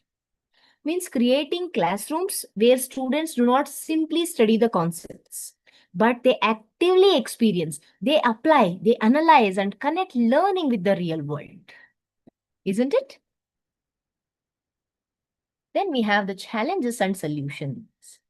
Now, whenever we discuss innovative teaching approaches, one very honest concern many educators have is this. These methods sound excellent in theory, no doubt in that. But are they always easy to implement in reality? That's a very valid question. See, because while experiential learning, case-based learning, and project-based learning, they offer tremendous benefits, what we have been discussing since 1.5 hours. But they also come with practical challenges, especially in higher education environments, wherein we all are dealing with syllabus pressure, large classrooms, resources are limited, plus there are time constraints also. But the encouraging part is this. Most of these challenges can be managed effectively with our thoughtful planning and gradual implementation. Now let us look at a few important ones. The first challenge is time and resource constraints. I know many faculty members feel, how can we conduct projects, case discussions, or experiential activities when we are struggling to complete the syllabus on time? Correct. So this concern is very common because to complete the syllabus itself, you do not have time with many other already institution related activities. Yes, I agree. So active learning approaches usually require planning, proper coordination, classroom management, assessment preparation, and sometimes additional resources or technological support. For example, you may have to arrange field visits, you have to conduct simulations, you have to guide the student projects, or you have to organize the collaborative activities. Initially, all of this, it appears demanding when we compare the same to our own traditional lectures. But the solution is not necessarily to redesign everything suddenly or immediately. A much more practical approach here is phased integration. Okay, even introducing one case discussion or one reflective activity or one mini project within a course, it can gradually make learning more active and purposeful. Please try this. So innovation in pedagogy does not always require that large scale transformation. Sometimes small, consistent changes also can create biggest impact. The second challenge is assessment difficulties. So in traditional systems, evaluating the memorized answers through examinations is comparatively always straightforward. Correct. Right answer, you give this much marks. Half answer, you know how much to give. Yes. But in active learning environments, assessment becomes more complex because we are evaluating the participation, we are evaluating the collaboration. We need to give marks for their creativity, critical thinking, to their presentations, to their problem solving skills, and even to their application skills. Naturally, faculty members, you all may wonder, how do we assess students fairly in such activities? Okay, this is where clear rubrics and guidelines become extremely important to us. For instance, before beginning a project, as teachers, you can clearly define the evaluation criteria, give them the learning outcomes, the performance indicators, teamwork expectations, presentation standards, and the reflection requirements. So when your students understand your expectations clearly, assessment also becomes more transparent. It will be structured as well as objective. So rubrics, especially, it reduces confusion and it helps you to maintain that consistency in evaluation. Okay. The third challenge what we have is student adaptability. I know. Interestingly, not all students immediately feel comfortable with our active learning methods. Some students are used to that passive classroom environments where they mainly listen, they just take notes and prepare for their examinations. Ram Ram, done. So when suddenly you ask them to discuss, analyze, present ideas or work independently, initially what they do, they will hesitate. Say, for example, not all students have same sort of characteristics. Some students may fear public speaking. Some may avoid teamwork. Others may lack confidence in expressing their opinions. And some may expect direct answers rather than all our exploratory learning methods. So this transition definitely takes time. That is why, as educators, you need to create supportive and encouraging learning environments because all your students should feel safe to participate, to question, to learn from their mistakes. And gradual exposure, it works much better than this sudden pressure. Okay. And finally, another important factor is faculty training and institutional support. So innovative pedagogy, it requires educators themselves. We have to continuously evolve. As faculty members, we all may need orientation in what? In activity design, in the facilitation techniques, in integrating the technology, in bringing in the collaborative learning methods, and even using the alternative assessment strategies. Now, our institutions also play a major role here by providing the training programs, giving us the digital resources, academic flexibility, mentoring support, and also they should provide us the opportunities for pedagogical innovation. Is it not? So in fact, according to several higher education studies, institutions that actively support faculty development and learner-centered practices, usually they also observe higher student engagement and they also witness that improved learning outcomes. And honestly, that is why programs like this faculty development program, it becomes so valuable to all of us. Correct? Because they create spaces where educators can share ideas. We all can learn new approaches. You learn from me, I learn from you. Correct. So we reflect on our teaching practices and we are gradually transforming our classrooms in meaningful ways. So ultimately, every innovation, it may begin with challenges. I don't say no. But with our right mindset, proper planning, support, those challenges can also become opportunities, especially for educational growth and transformation. All right? Yes. As we come to the end of this session, I would like to leave everyone with one important thought. See, education today is no longer only about delivering information. Information is already available everywhere through books, digital platforms, artificial intelligence, and we have countless online resources. Now, what truly matters is how we help our students to think critically. How is it we are helping them to apply knowledge purposefully? Are we helping them to solve real problems or not? How is it we are supporting them to collaborate with others? Plus, we have to make them to continue learning throughout their lives. Correct?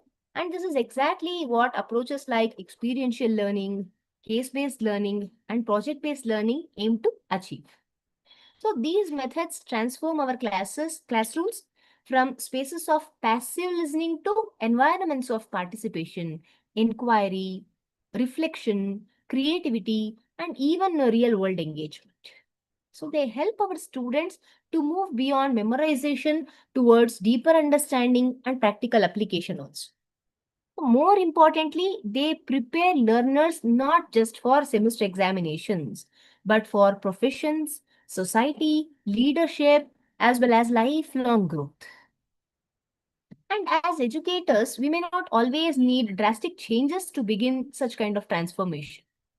Even small shifts in our teaching practices, like please start by asking better questions, encourage discussions, introduce proper activities, start connecting all your theory concepts with reality, or allow your students to explore, allow them to create. All of this can make a remarkable difference in their learning experiences altogether. So, and the future of education will belong not only to the institutions that teach content, but to those that inspire curiosity, innovation, adaptability, and human-centered learning. Okay.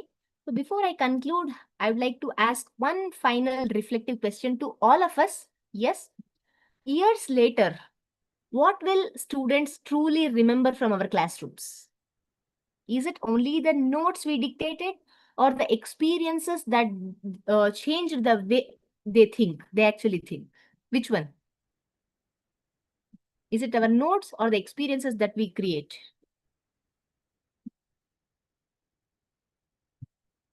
Okay.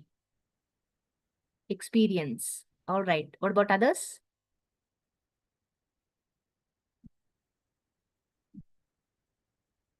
Okay, I have a long question here from Harini ma'am. Ma'am, just give me a couple of minutes. I'll take it.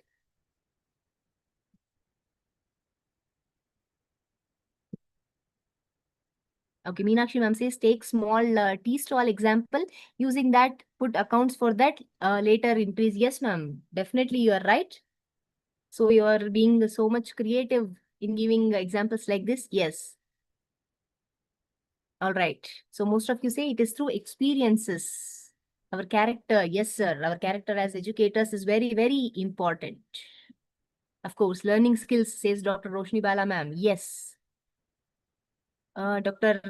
Oinam Sarita Devi ma'am says, yes, experience in progress. Of course, ma'am. All right. So that reflection itself beautifully captures the essence of modern pedagogy, isn't it? Yes. Okay. With this, we conclude today's session and the floor is now open for any questions or even you're open, you can give your insights. Our participants, you can please give that. In the meanwhile, I'll check Harini ma'am's question first. Okay, Harini ma'am.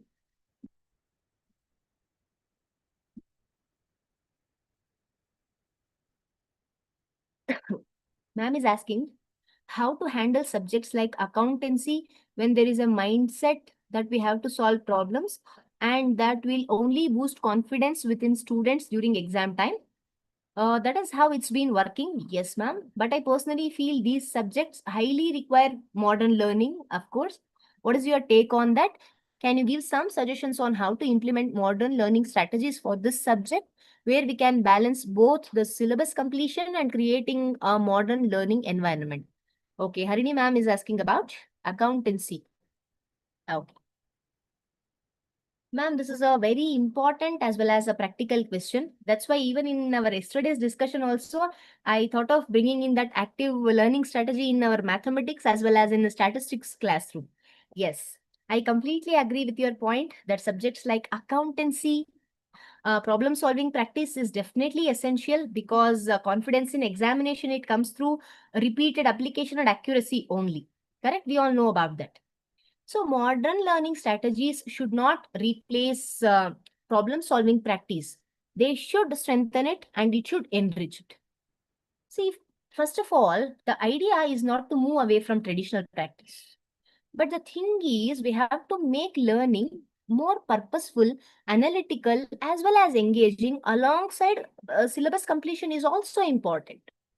Say, ma'am, for example, instead of directly solving all journal entries on the board every time, what you can do is occasionally introduce some small active learning elements. How can you do that? Please ask your students to identify the mistakes in a wrongly prepared balance sheet. Can that be done?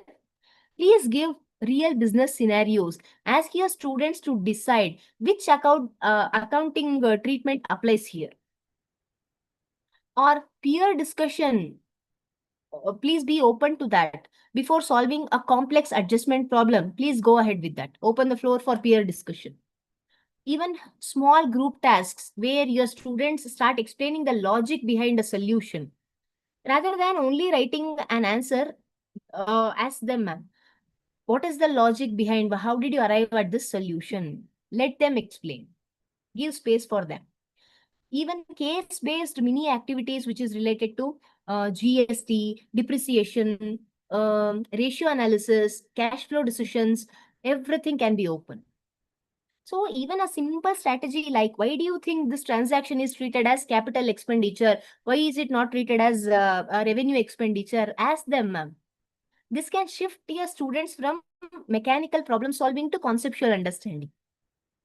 Correct? So to balance syllabus completion, especially with modern learning, we do not need to redesign every class completely. I'm not saying that. Try to integrate some 5 minutes peer discussions, real life accounting examples, or short case scenarios, error analysis activities like whatever we discussed, or please give opportunity for your students to explain the methods. So all these can make the classroom more learner centric, and it is again not affecting your exam preparation. So in fact, even students can perform better in examinations when they themselves can understand the logic behind your accounting treatments. Again, a mechanical memorization is not needed at all. They can solve when they understand the logic. Correct, ma'am? So in subjects like, as you said, in accountancy, your goal should be problem solving for examination confidence. Plus, it should be combined with active learning for conceptual clarity and real world understanding. Okay, Harini ma'am, did I answer your question?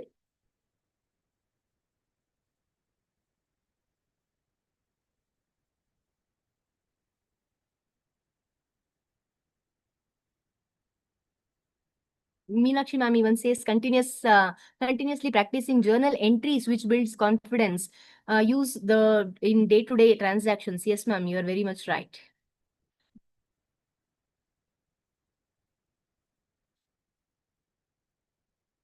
Yeah, thank you for all your positive responses. Okay, Harini ma'am says yes. Thank you so much for your suggestions. We'll try to implement it. Definitely, ma'am. Do we have any other questions? Sorry if I have missed it. Kindly repost. I'll check it.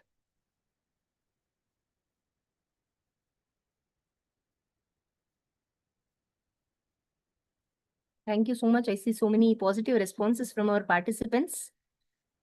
So without such active members, even we cannot handle the sessions for 2 long hours.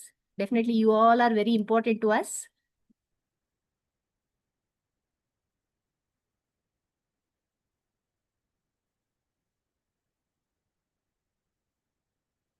So I would like to express my sincere gratitude to all the participants, especially for your valuable time, engagement, and as usual, your active involvement during the whole session. I'm very happy with you all. And I further extend my heartfelt appreciation to all the respected organizing institutions for successfully organizing this insightful FDP. And my special word of appreciation again goes to Dr. Bennett Razdurai, sir, for this gracious invitation and your continued support, sir. So thank you all once again and have a pleasant evening ahead. I know you have one more session by 4 o'clock. I'll again recheck if we have any other questions. I'll try to answer the same. Yes. So thank you so much, respected Dr. Ma'am, and all the participants. I hope you enjoyed the session. We are going for a short break. Will be back by 4 o'clock. We are going for a short break. We'll be back by 4 o'clock, 5 minutes, 4, 5. Okay, as like yesterday, we start by 4 o'clock, 5 minutes. Thank you so much. Session 2 ka resource person came. Mrs. Dr. Babika ma'am already joined the meeting. But anyway, as per the protocol, we are winding for a bio break for the 10 minutes. Thank you so much. See you after 10 minutes. Pratibha ma'am says, ma'am is happy and voice is pretty. Thank you so much, ma'am. So thank you all for your positive responses. Hope I have answered all your questions. Thank you so much and have a pleasant evening. Thank you. Yes, ma'am. Yes, ma'am. Thank you so much, ma'am. Thank you so much. May I leave the session, sir? Yes, ma'am. Yes, ma'am. Yes. Thank you.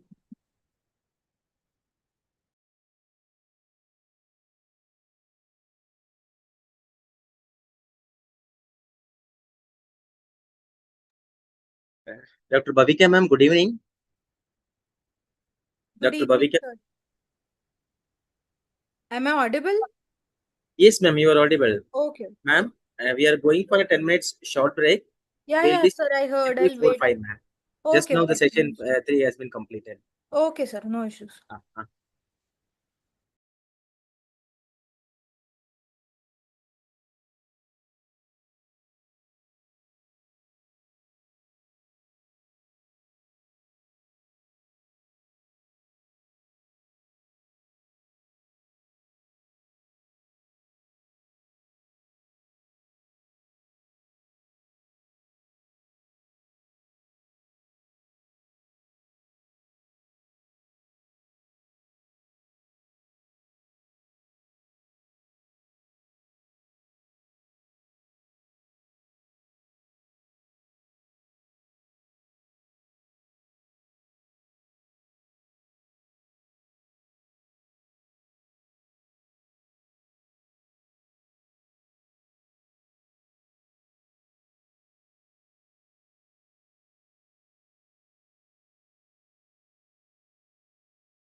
Yes, good evening, dear participants. Am I audible? Yes, sir, you are audible. So thank you so much. Welcoming all for the 6th session of this International Faculty Development Program. And today we have the Sanskrit resource person, Dr. Mrs. Bhavita Raut is there, and he is working for as National Professor in Department of Humanities from Nagpur, Ramdev Baba University. And now let me invite the Manipur authorities to do the protocols for Bhavika Raut. Over to you, Dr. Roshni Bala, ma'am.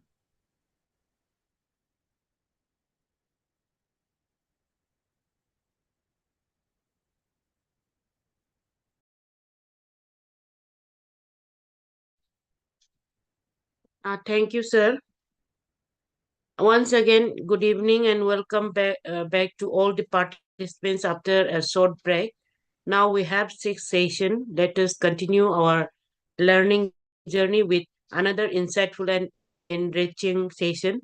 Before begin the second session, I would like to invite Dr. N. Amubi Chanu, Assistant Professor, Department of Zoology, Standard College Manipur, as well as coordinator of this International Faculty Development Program, to introduce our respected resource person. Please come on the screen, Dr. Amubi. Over to you.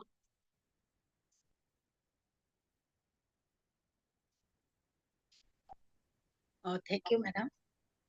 Am I audible, madam? Yes, clear and loud.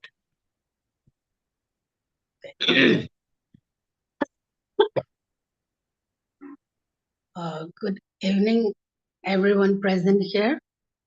I am Namirapam Amubichenu, Assistant Professor, Zoology Department, Standard College, Imphal, Manipur. It is my privilege to introduce today's second section 6 resource person, Madam Babika Rawat. Madam Vavika is serving as an assistant professor in the Department of Humanities and Sciences at Ramdev Baba University, Nagpur. She is actively engaged in higher education, teaching, and academic development with a focus on innovative pedagogical practices, learner-centered education, and outcome-based teaching methodologies. Her academic interest includes Bloom's taxonomy, curriculum design, effective learning outcomes, and modern instructional strategies in higher education.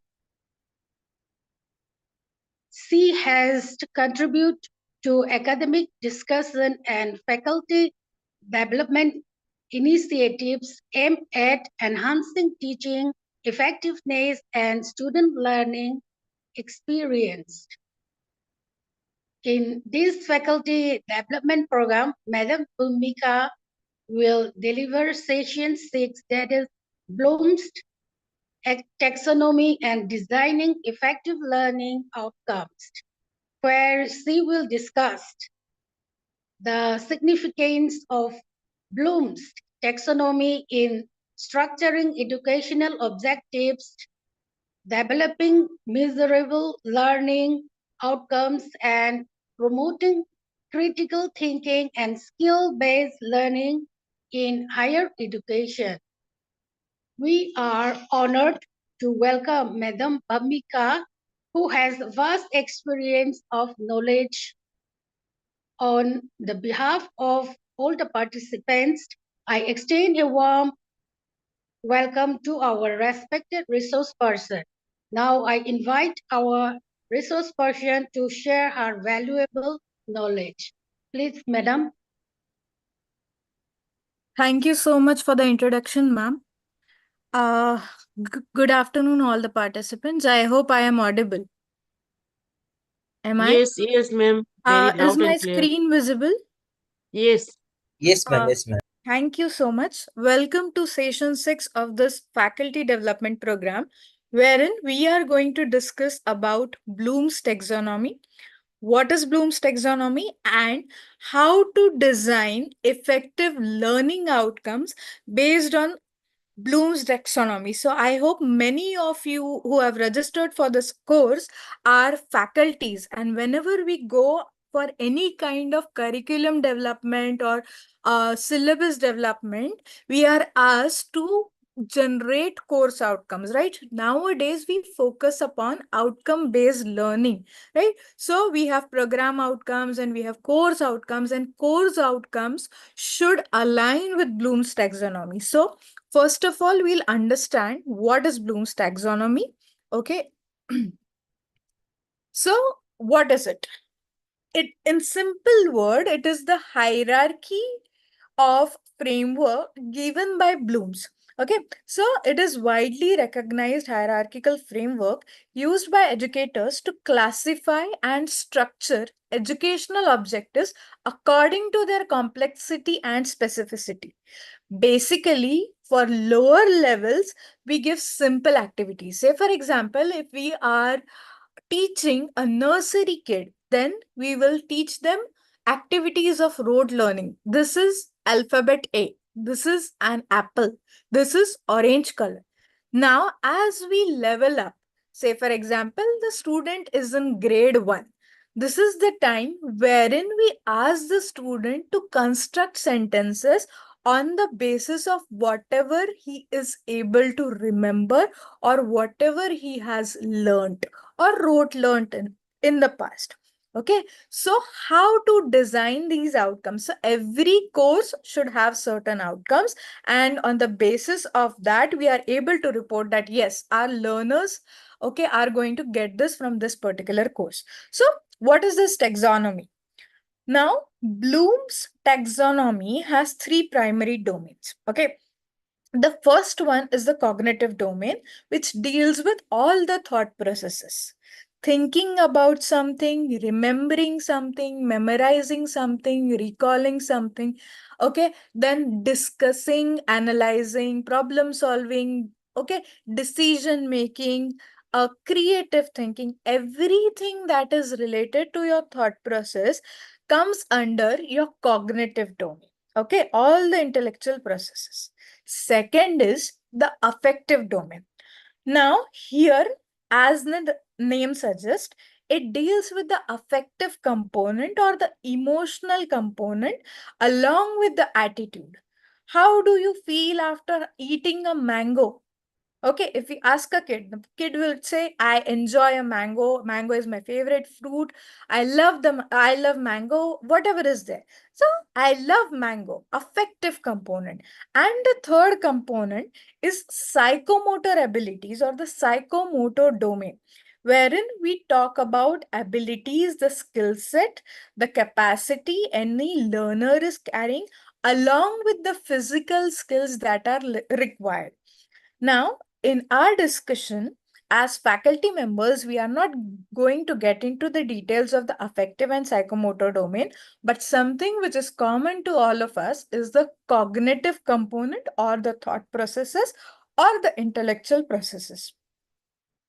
So now Bloom's gave his taxonomy or gave this hierarchy of learning in the year 1956, and later on it was revised. So we are just concerned about the revised version of Bloom's taxonomy, but I'll tell you the history and what was the initial version. Bloom's taxonomy's revised cognitive domain is a hierarchical framework used to classify educational learning objectives into levels of intellectual complexity. In simple words, we gradually move from lower level thinking to higher level thinking. It transitions from foundational skills like remembering facts, then understanding concepts to higher order thinking.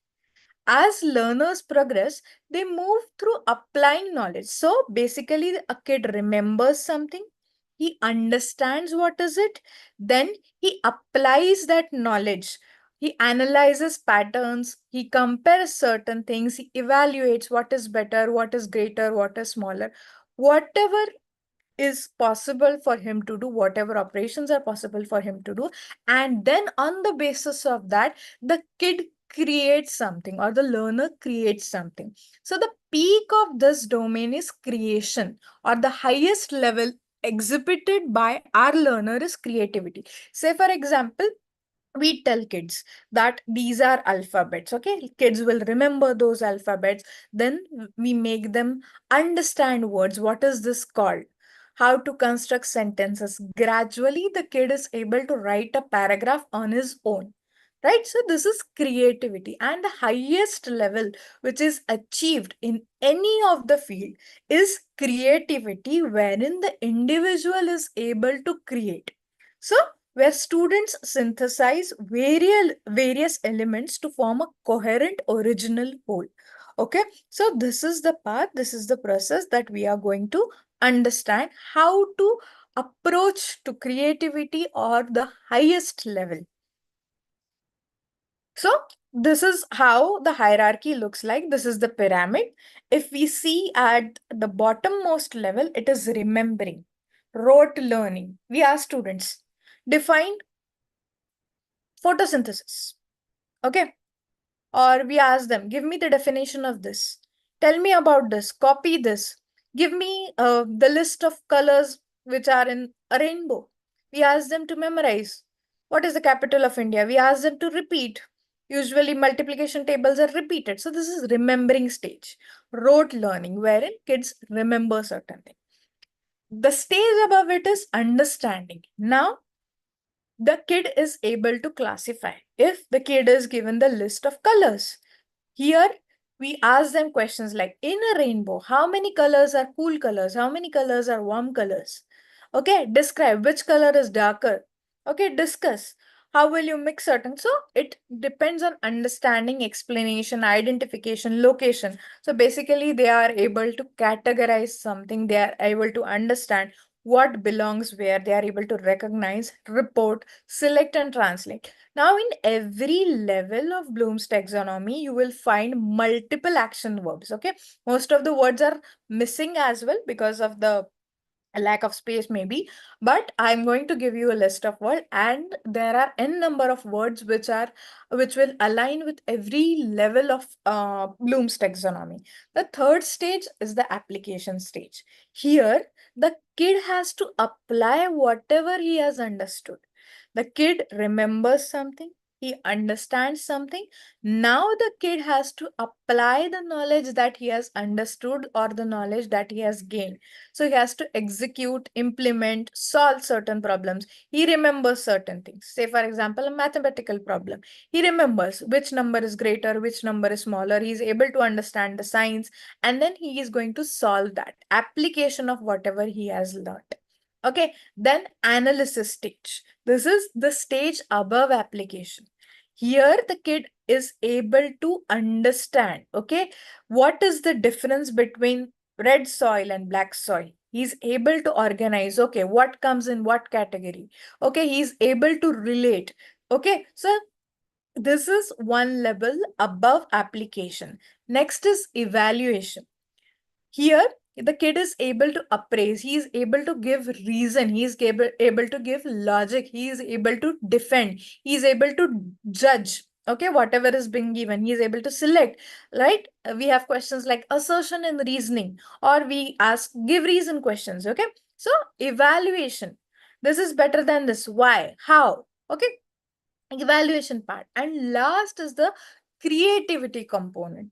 Okay, here your learner is able to create something after completion of that particular course. He is able to design, say for example, write an essay, make a product, assemble something, construct something, develop a website, conjecture, develop, formulate, author, investigate. There are multiple things which will come under this domain. Okay, so that is about all the basic levels of Bloom's taxonomy. This is the older version. Now we are going to study about the revised version. What are the key takeaways from this structure? This is a hierarchical structure.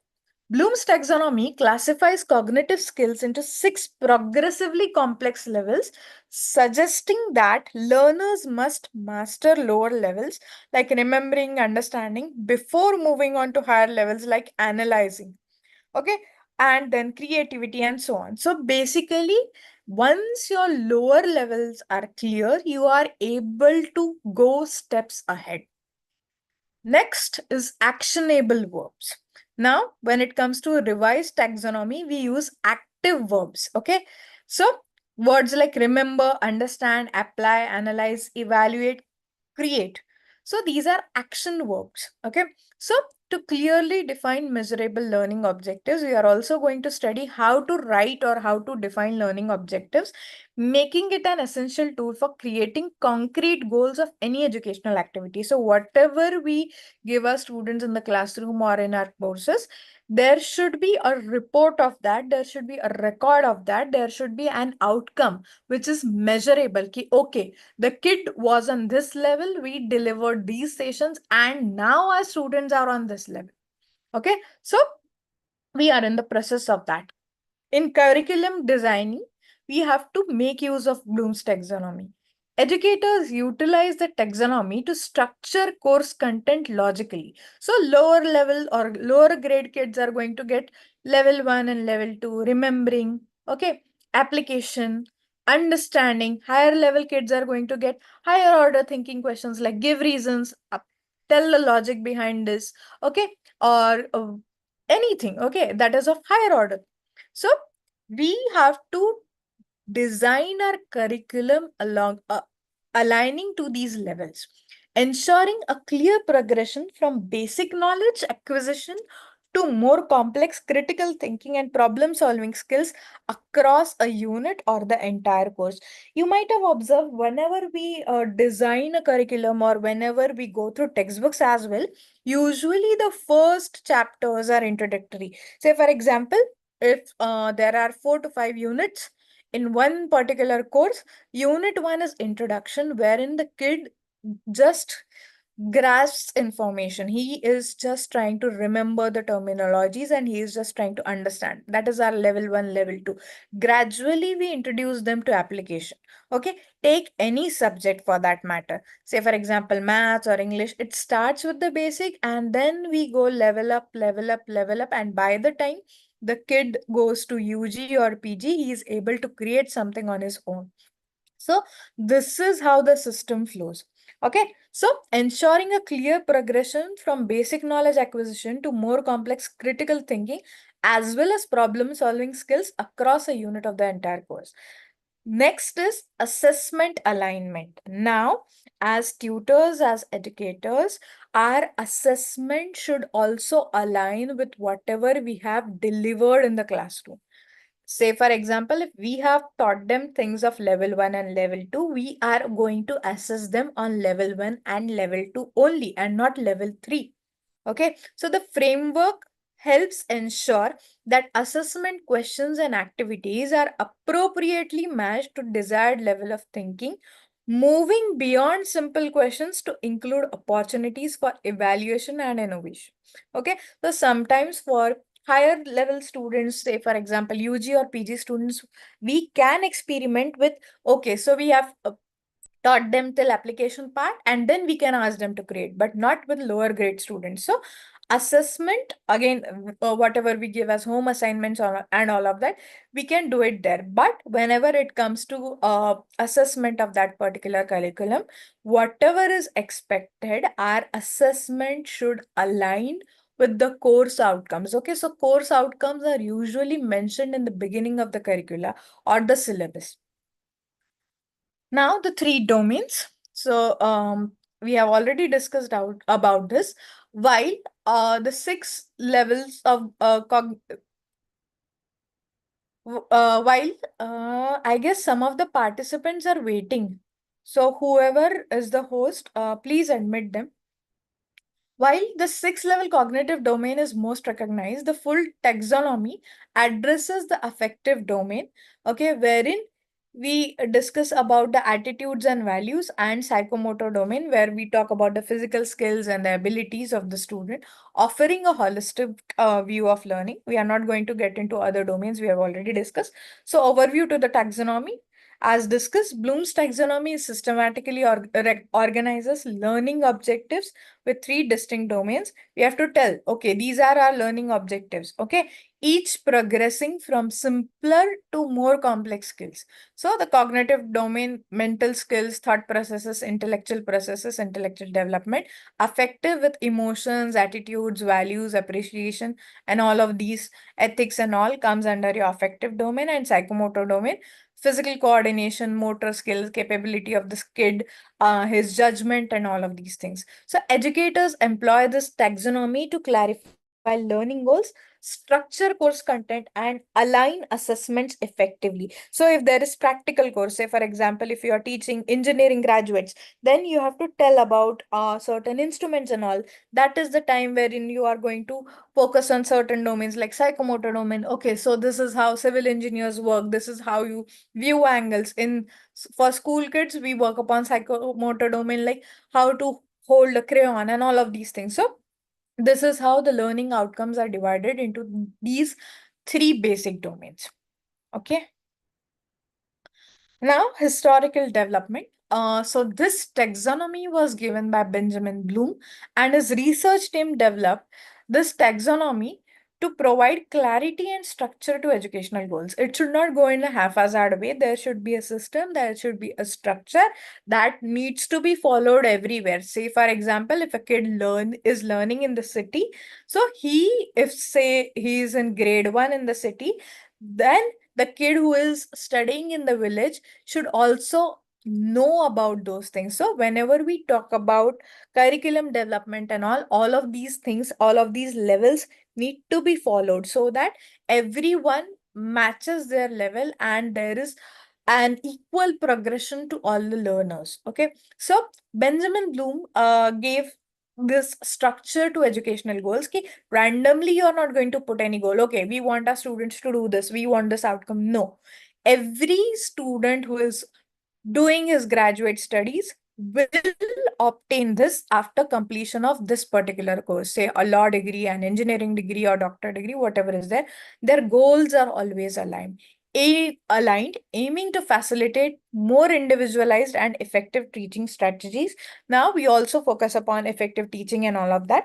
So Bloom's work significantly influenced the concept of mastery learning, which promotes personalized feedback and clearly defined learning outcomes to enhance student achievement. He said that we are not here to teach our students, okay?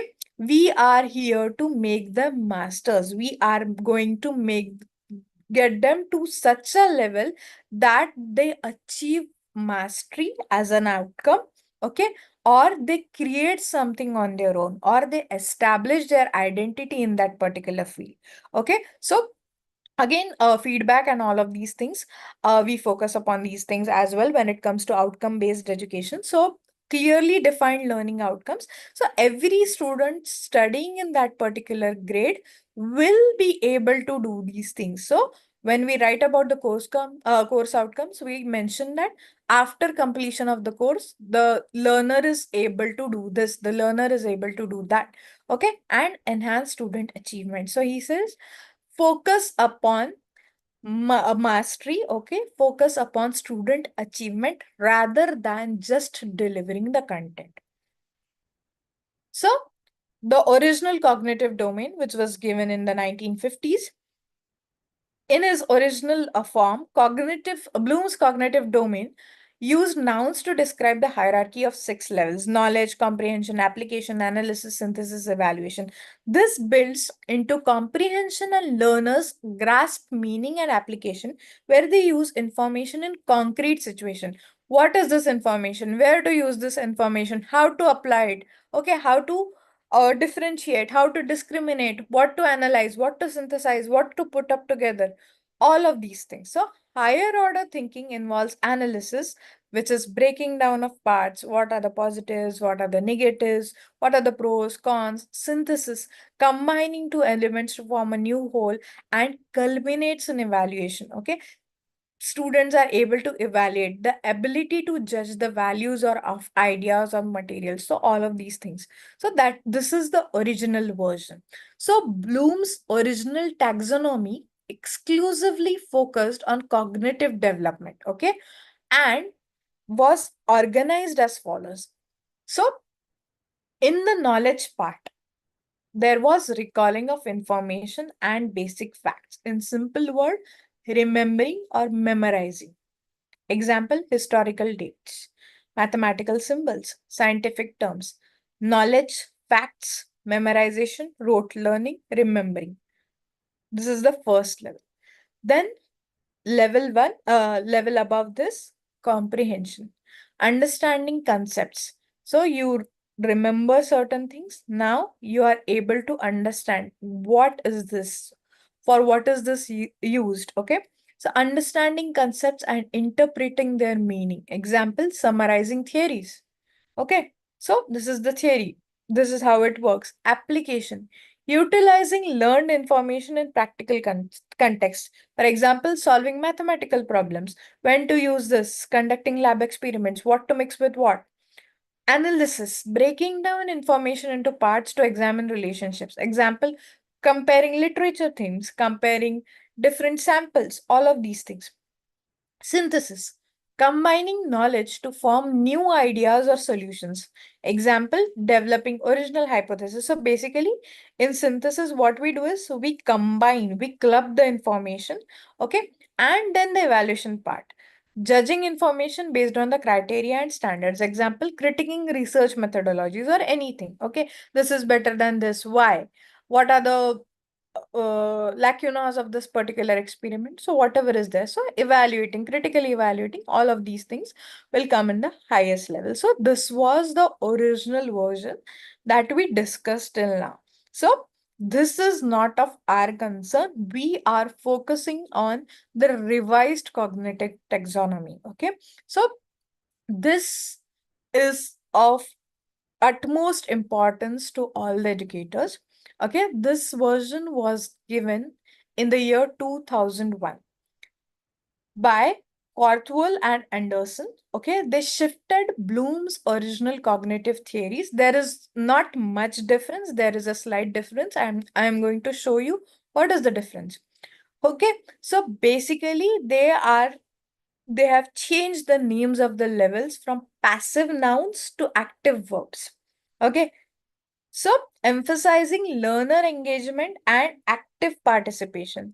This revised taxonomy emphasizes a more dynamic approach to education instead of shoehorning educational objectives to find unchanging spaces. So here we are focusing on educating our learners, giving outcomes. Okay, so what is our learner going to get after completion of this particular course? We focus on the outcomes. Okay, so to reflect this active model of learning, the revised version utilizes verbs to describe the active processes, okay, of learning and does away with the nouns used in the original version. So remembering, earlier it was knowledge. Remembering, that is recalling facts and basic concepts. Action verbs here are list all the things that come under this. Define, identify, recall, name, state, describe. Example, naming chemical elements on the periodic table. Remembering something. Understanding, explaining ideas and concepts. Action verbs, explain, summarize, interpret, paraphrase, illustrate, classify. Example would be summarizing the main ideas of historical text. Paraphrase what your friend said. Okay, classify the elements into metallic and non-metallic, whatever is there. Applying, using information practically in new situations. So whatever you have learned, whatever you have understood, now the student is going to apply that knowledge. Apply this law, use this technique, demonstrate this, implement using this tone. So execute, solve. Example, solving maths problems using learned formulas. Okay, so whatever is there is the application part. Next is analyzing, breaking the information into components to explore relationships. Okay, so as we have already discussed, analyze, make the bigger portion or the bigger piece of information, break it down into smaller chunks, analyze, compare, contrast. What is the opposite of this? What is greater? What is smaller? What is bigger? What is better? Examine what are the outputs of this? What are the pros of this? What are the cons of this? Differentiate, categorize, and all of this. So basically, organizing information, okay, or decluttering the set of data that you have received. Comparing themes in different literary texts would be an example. Evaluating, judging the value of information or ideas based on the criteria. Okay, so evaluate this theme. How do you find this theme? Okay, assess. Okay, assess what you have learned after this course. Okay, critique. What were the pros and cons, or what were the lacunas of this particular anything? Justify. Why did the author mention this? Okay, so you need to give answers for that. You need to evaluate, argue, okay, or defend, or tell the logic, or state the logic, or we can also ask them, what do you think? Why did the author said so? So rate which product is better. Okay, critically assessing the validity of a research study could be an example. Okay, so if there are two researchers, so why is his approach different? Whose approach is better? Evaluate. And last is the creativity, creating, producing something new, okay, or creating something novel or original. Action verbs, create. Create a mind map for this. Design a tool for this.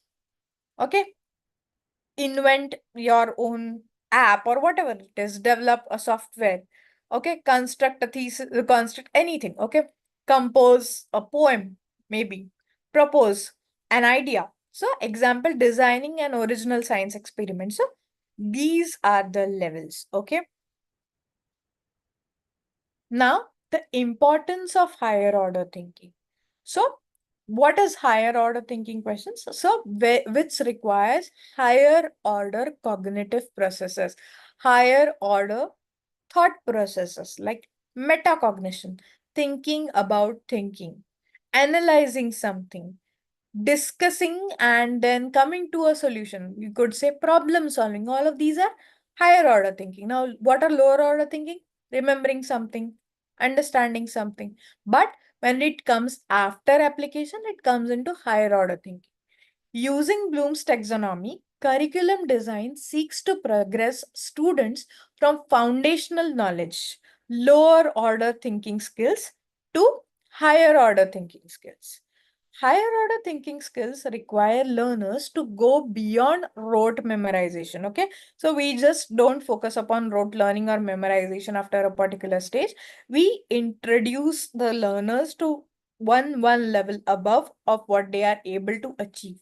Okay, so beyond rote memorization and simple application. Okay, not only simply applying what they have learned, but we ask them to create or design something on their own. So these skills involve critical and creative judgment. Okay, so they need to be creative, they need to be critical, they need to understand what goes with what, they need to analyze. So all the levels are coming together, demanding the restructuring of knowledge. So this progression equips them with the critical and adaptive skills required for complex problem solving. So if the basic levels are firm, then and only then the student is going to achieve higher levels, or it will be a very gradual thing for the learner to reach creativity. Okay, so but it comes with firm or established lower levels. So fostering higher order thinking skills like analyzing, evaluating, and creating is crucial in modern education. So we have to build learners which are able to create something on their own. Okay, which are able to give something to the industry, Okay, so our focus is that we have to create masters. We just don't have to tell them about something. Okay, the student should be able to create something after learning of that particular course, and only then we will say that yes, we have achieved this outcomes. Our learners are able to do this.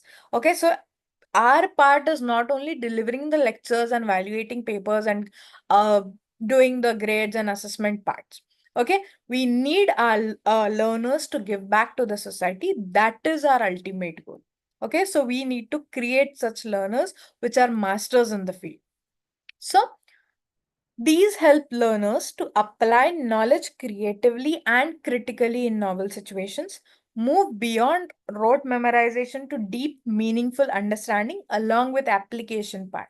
So become independent, adaptive learners who are capable to solve complex problems and who are able to create something, who are innovative in their field.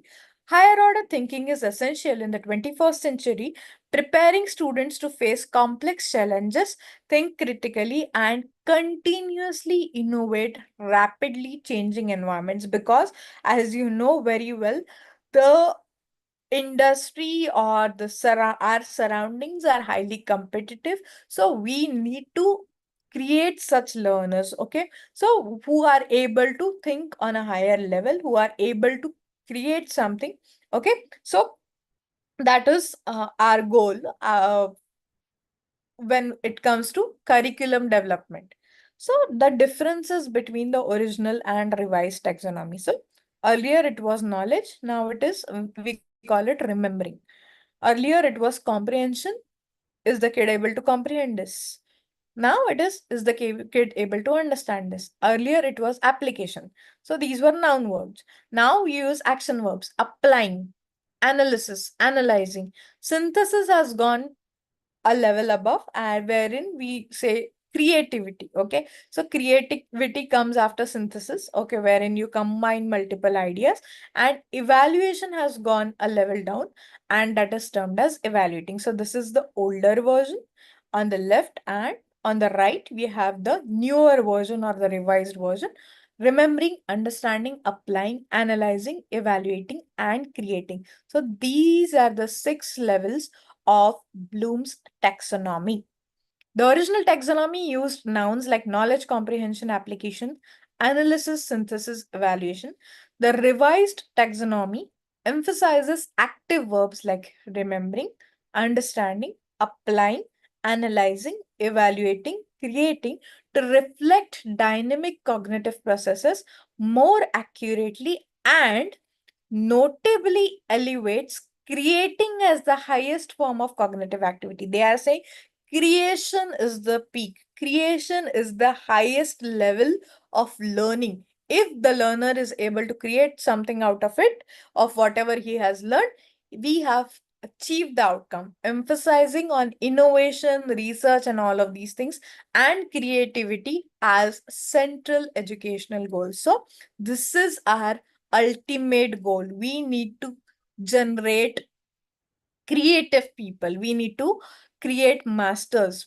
So coming to the knowledge dimension, Bloom's revised taxonomy introduces knowledge dimension which complements the cognitive domain by clarifying what learners are expected to know. So this clearly clarifies that what is expected from the learner after the end of this particular session or the course, whatever is there. While the cognitive domain describes how learners use and process knowledge, the knowledge dimension classifies the type of knowledge students engage with.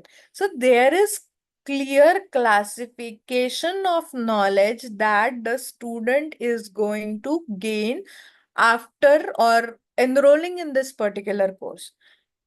The student will gain factual knowledge, knowledge of basic elements. What is this called? The terminology, other definitions and details essential to a discipline. Example, historical dates, mathematical symbols, scientific terms. This is factual knowledge. Facts, remembering part. Conceptual knowledge, understanding part, understanding relationships among concepts, what goes with what comes under what, principles and theories. So concepts, Example, grasping the principles behind economic theories like supply and demand, supply chain management, whatever is there. So concepts, that is conceptual knowledge. What is what and how does this work and all of these things. Procedural knowledge, same. Knowing how to perform tasks. This comes from the procedural memory. Example, conducting laboratory experiments or following a mathematical algorithm. So there is a process. That is your procedural knowledge. Last is the highest level, which is known as metacognitive knowledge, where the student shows awareness and understanding of one's own thoughts process. When we ask the student after classes, did you understand this? Here, the metacognitive part comes in. The student is able to reflect, okay, I understood the concept. Okay, I found the concept difficult. Okay, I find difficulty in this.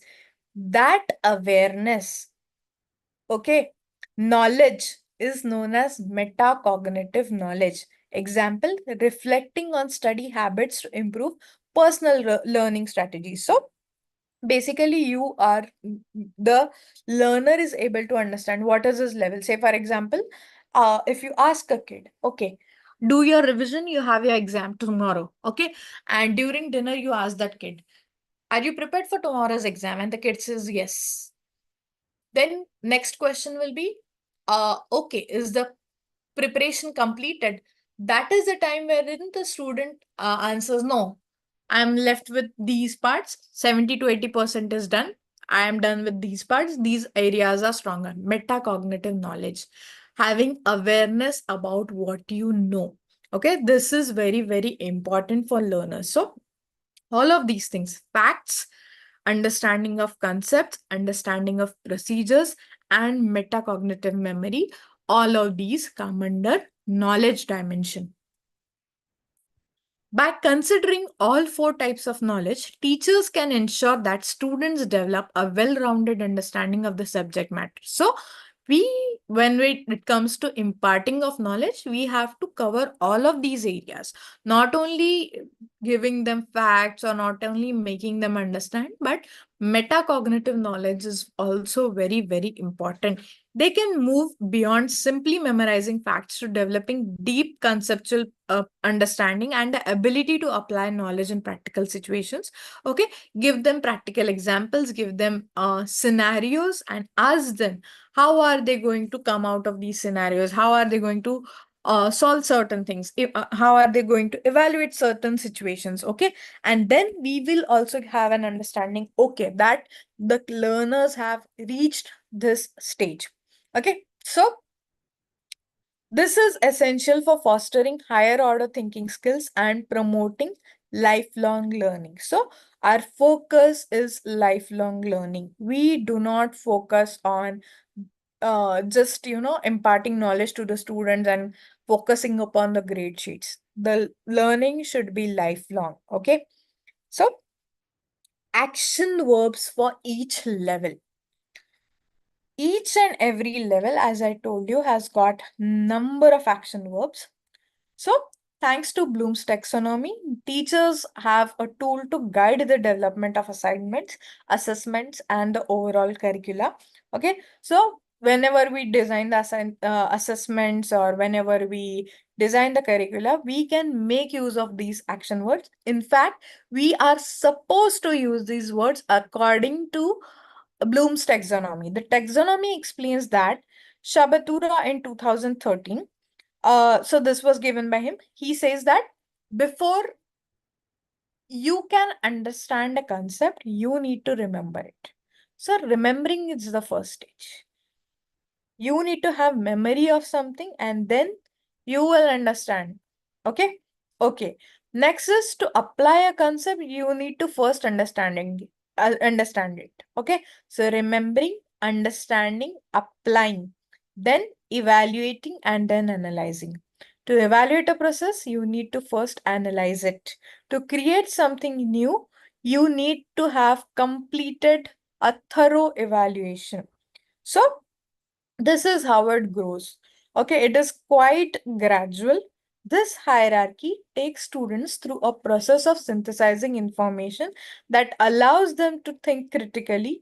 Students start with a piece of information and are motivated to ask questions and seek out answers. So it is our responsibility to create an interest in our learners. Okay, so the way we engage our classroom also matters. Okay, so interest building is one of the activities which is very important on the for the educator. Okay, so we need to, so again there are multiple things how to create interest in the learner and all of that. There are 9 steps, we won't get into the detail. So in developing an interest in that particular subject or introducing them to concepts, again telling them about the application. It is very important for today's learner to understand its application. Unless and until you are not going to share them the outcomes, what are they going to get out of it, they are not going to take it seriously. Okay, so it is important for the educator to tell them what are the benefits of this particular thing and where they are going to apply this knowledge. Okay, so not only Bloom's taxonomy helps teachers to understand the process of learning, but it also provides more concrete guidance on how to create effective learning objectives. So whenever we write the learning objectives, whenever we write the course outcomes, we make use of these words. Okay, so this is important. This is according to the older version, but the words are same. Okay, so evaluation will go here and synthesis and creativity will come a level above. So lower order thinking skills and higher order thinking skills. Lower, remembering, okay, knowledge, comprehension, understanding, and then after application. Okay, so again application and analysis, usually application comes in a level above lower order thinking, we could say. Okay, so it is somewhere in the mid, and then analysis, synthesis, and evaluation are all higher order thinking skills. Okay, so we'll start with the lowest level first. This is in reverse order. So Bloom's level, keywords, and example of learning objectives. Okay, so we have to say, for example, we have to design a syllabus of a subject. Okay, so how are we going to state the learning outcomes, or how are we going to mention the course outcomes? Level 1, remember. Action verbs or key verbs are list, recite, outline, define, name, match, quote, recall, identify, label, recognize, etc., and so on. By the end of this lesson now, how to write the learning objective or how to write the course outcomes. By the end of this lesson, the student will be able to recite Newton's 3 laws of motion. We write this in the syllabus. Course outcome, learning objective. Then, when it comes to understanding, words are describe, explain, paraphrase, recreate, restate, give original examples of, summarize, contrast, interpret, discuss. Right? We make use of such words whenever we make question papers. So this is how we set levels. Say, for example, if we are setting a question of level 1, define this, list what comes under this. Okay, identify the odd one out, remembering. Describe the process of photosynthesis. Give examples of this. Summarize the idea. Interpret what is given in the above situation. Understanding part. How will you mention in your syllabus? By the end of this lesson, the student will be able to describe Newton's 3 laws of motion in his or her own words. This is our objective. This is our outcome. Apply. Calculate, predict, apply, solve, illustrate, use, demonstrate. Application part. Determine, model, perform, draw a diagram of. Okay, make a mind map of. Application. By the end of this lesson, the student will be able to calculate the kinetic energy of a projectile. Application. He knows what is kinetic energy. He knows what is projectile. He understands how it works, and then he understands he is able to remember the formula. He understands what has to be applied where, how to put in the formula, and then he is able to apply it. Okay, so this is the level 3. Now, analyze, classify, break down, categorize, analyze, diagram, illustrate, criticize, simplify, associate. By the end of this lesson, the student will be able to differentiate between potential and kinetic energy. The student will be able to create or distinguish among this and this. The student will be able to understand what is better for him. The student will be able to understand what are moral values, what has to be done, whatever is there. Analysis part, organizing things, classifying them, breaking down them. Okay. Next is evaluate. Now, here we eliminate what is unwanted, choosing, supporting, able to relate. Okay. So, all of these things, selection, determine, defend, judge. Okay.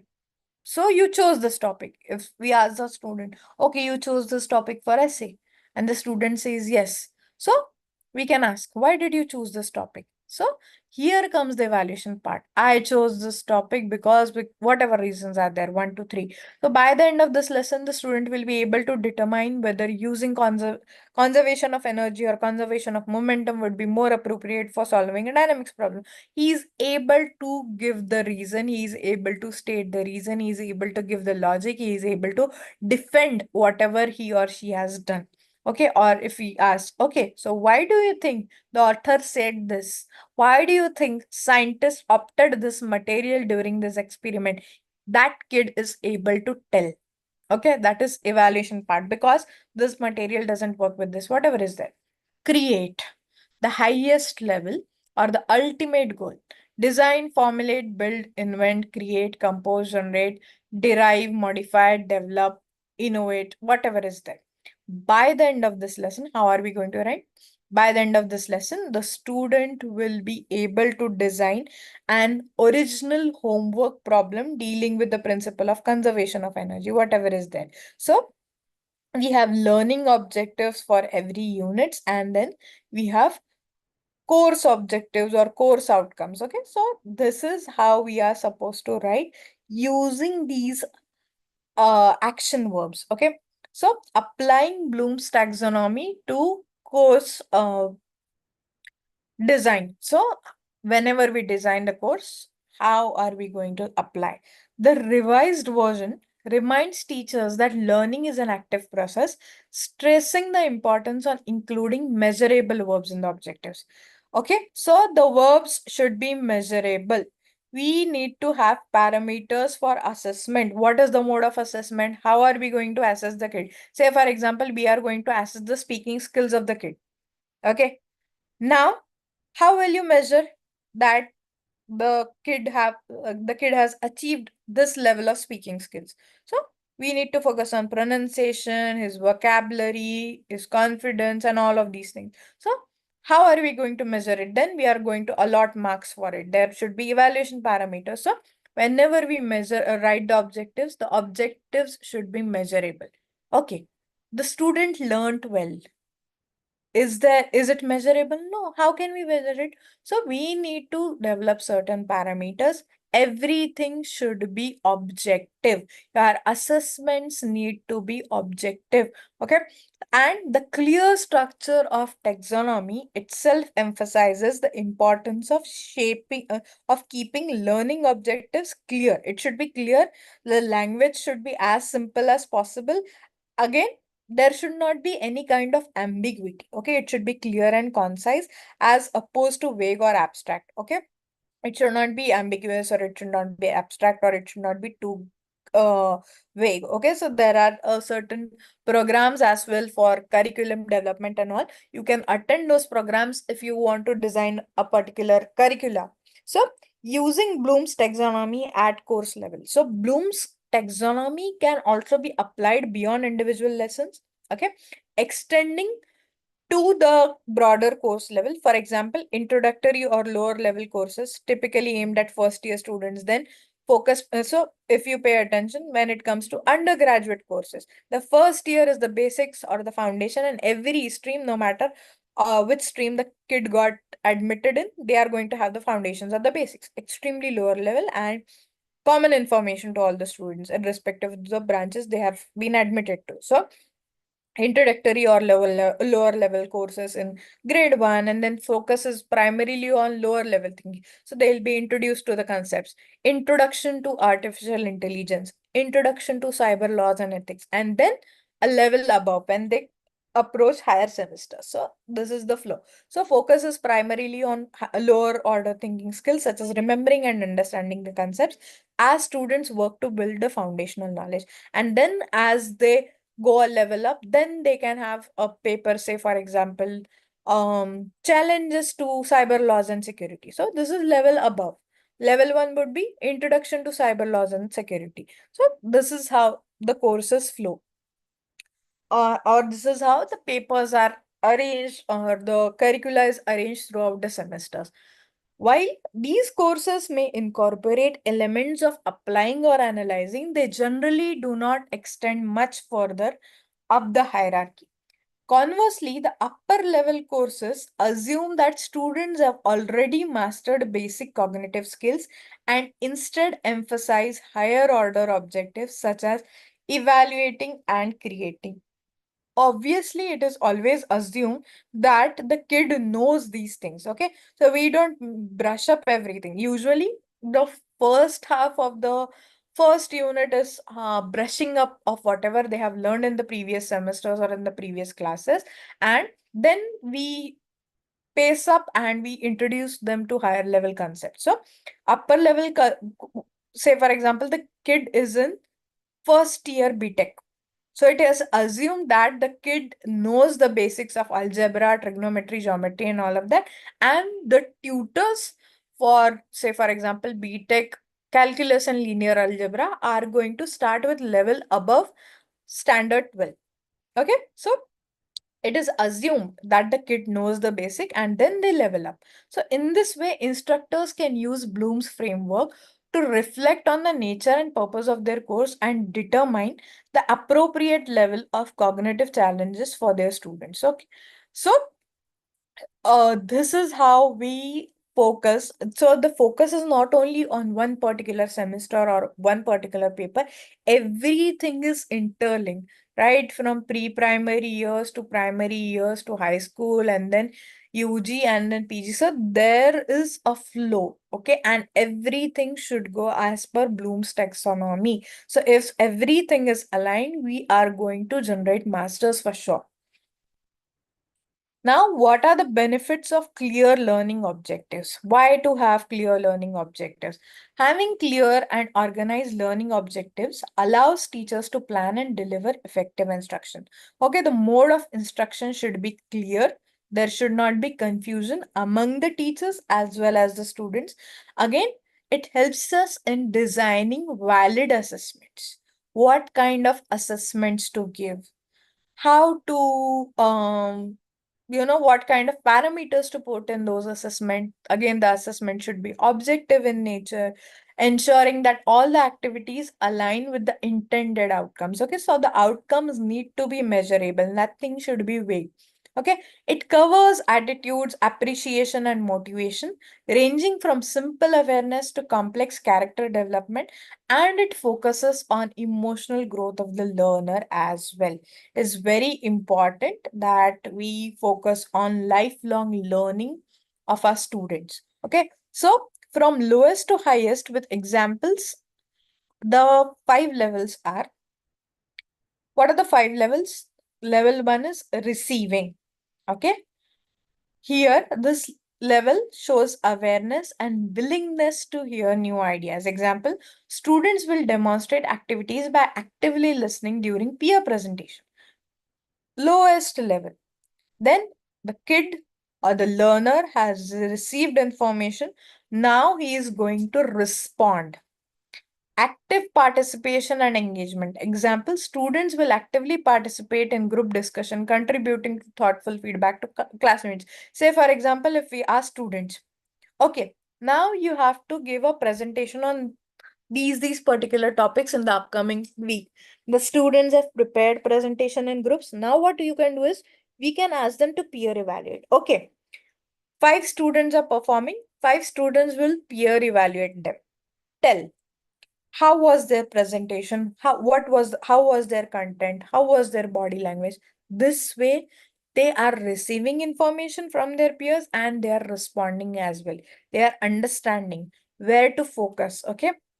How to give the feedback. So it is a two-way process, okay, that we can do in classroom. Valuing, internalizing values and recognizing their significance.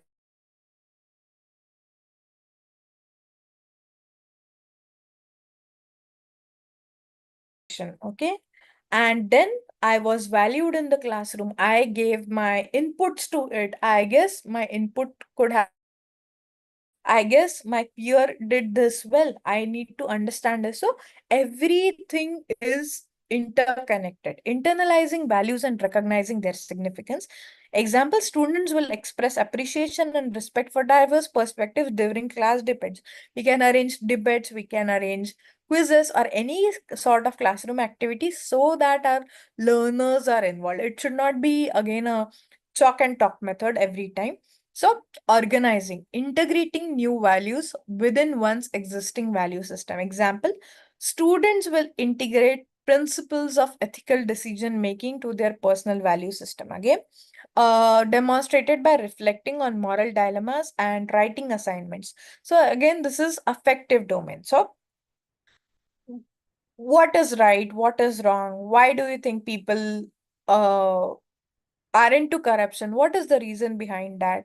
How can it be eliminated? Characterizing, consistently embodying internalized values in everybody's behavior. Example, students will consistently demonstrate integrity and responsibility in collaborative projects. We give them group projects, exemplifying professional ethics and behaviors. We can ask them to give the peer feedback.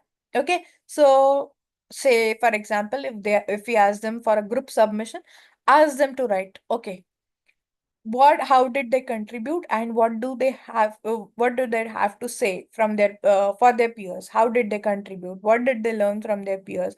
How did you manage this group task? Okay, so everything is in the affective domain.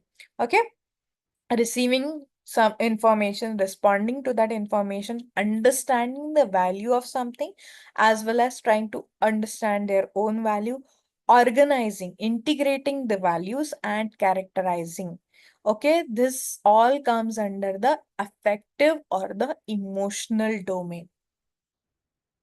And last domain is the psychomotor domain. Okay, the psychomotor domain of Bloom's taxonomy refers to the ability to physically manipulate tools or instruments.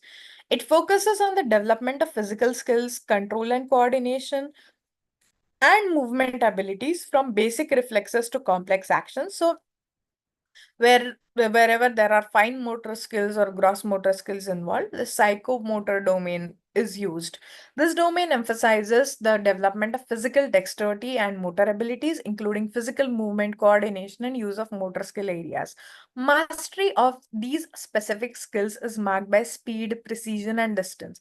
Say, for example, if we teach someone the art of archery, okay, then the psychomotor domain is active. Psychomotor skills range from simple tasks such as washing a car to more complex tasks like operating a physical and manual tasks. So this is not of our concern, but all of these things come under the psychomotor domain. Again, pre-primary teachers focus upon the motor abilities, the gross motor abilities, moving of hands, or making curves, or shaping of alphabets and all of these things. Fine motor skills, gross motor skills.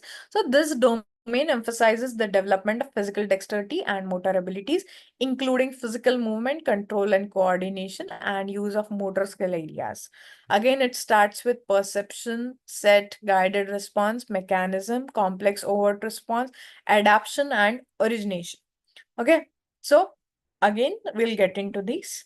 So the domain involves learning through progressive stages of development, simple to complex. This is what we have followed till now, ultimately leading to the mastery of physical and manual tasks. Step one is perception. What do you perceive from your surrounding? Use of sensory cues, sensory organs, and then we perceive something and then accordingly we do motor activities accordingly. Say, for example, if we see a mosquito, we perceive a mosquito, accordingly we are going to move our hand. Okay, or if it is in our surrounding, example, catching a ball based on visual cues, someone is throwing a ball at you, you are going to raise your hand because you have perceived that thing. So perception is the first stage. Then is set, readiness and willingness to perform. So once you perceive something, you set at what has to be done.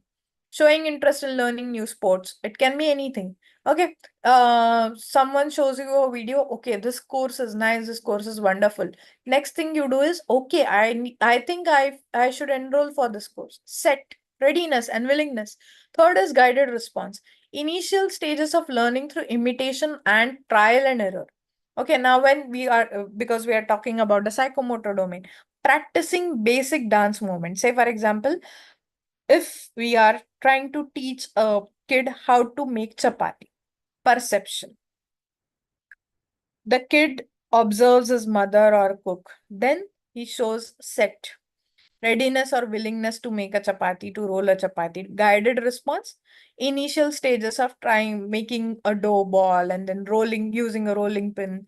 Then mechanism, developing habitual movements and skills performed with confidence. Gradually, the kid is able to make a chapati.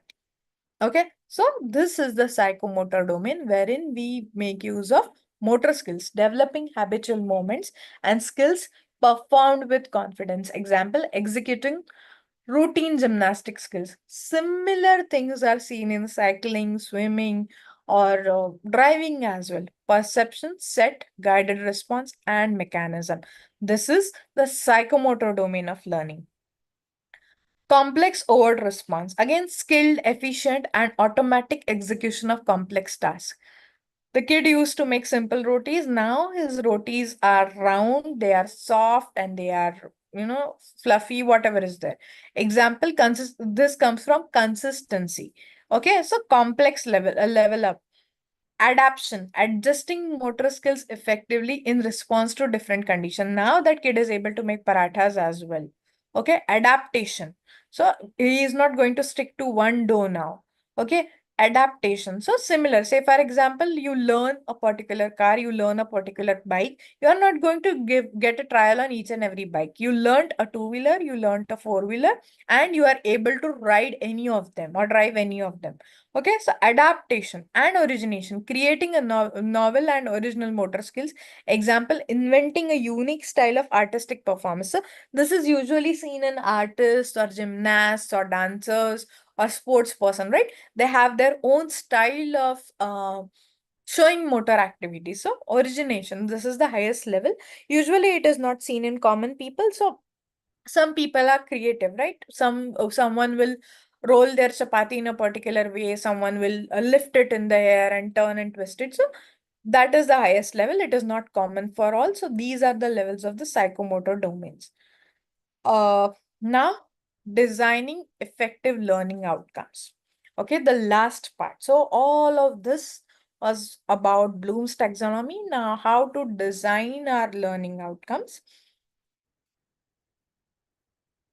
Designing effective learning outcomes is a fundamental skill for any educator, instructional designer, or any trainer. Using Bloom's taxonomy provides a structured hierarchical framework to ensure that learning progresses from simple recall to complex critical thinking.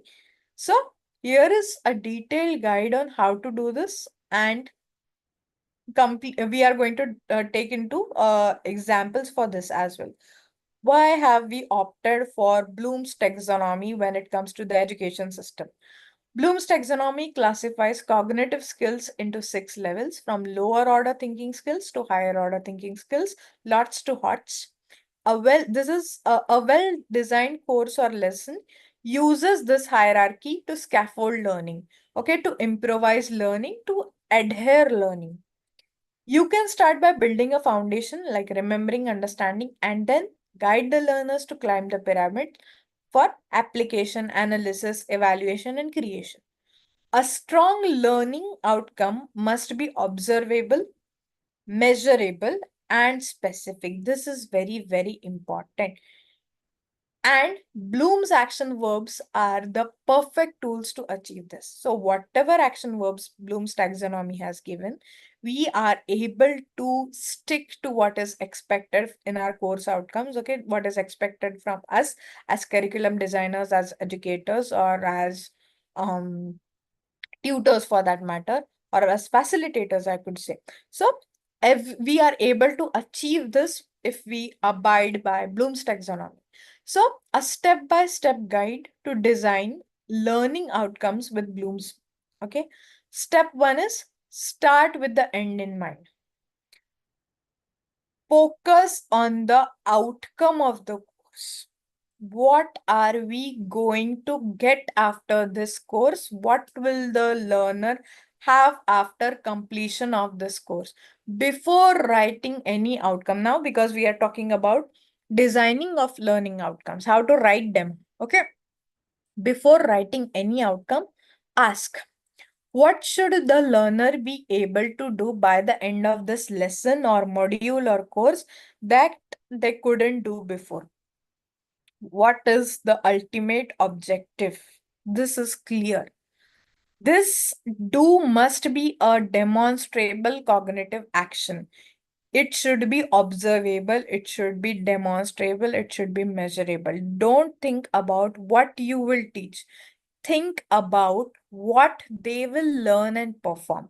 So start with the end in mind. Backward design needs to be followed. Identify the appropriate cognitive level as per the age of the kid, the grade of the kid. Understand what is their cognitive level, what they will be able to perform. Match the level of outcome of the complexity of the learning and learner's prior knowledge. Obviously, if the learner is in grade 3, it is assumed that the learner knows all the basics of grade 2. Understanding the outcomes of grade 2, you are going to create or you are going to design the outcomes of grade 3. For introductory courses, or again, this is important. For introductory courses or new topics, especially lower level thinking, focus only on remembering and understanding of concepts. L1, L2. Level 1, Level 2 of Bloom's taxonomy for introductory courses or new topics.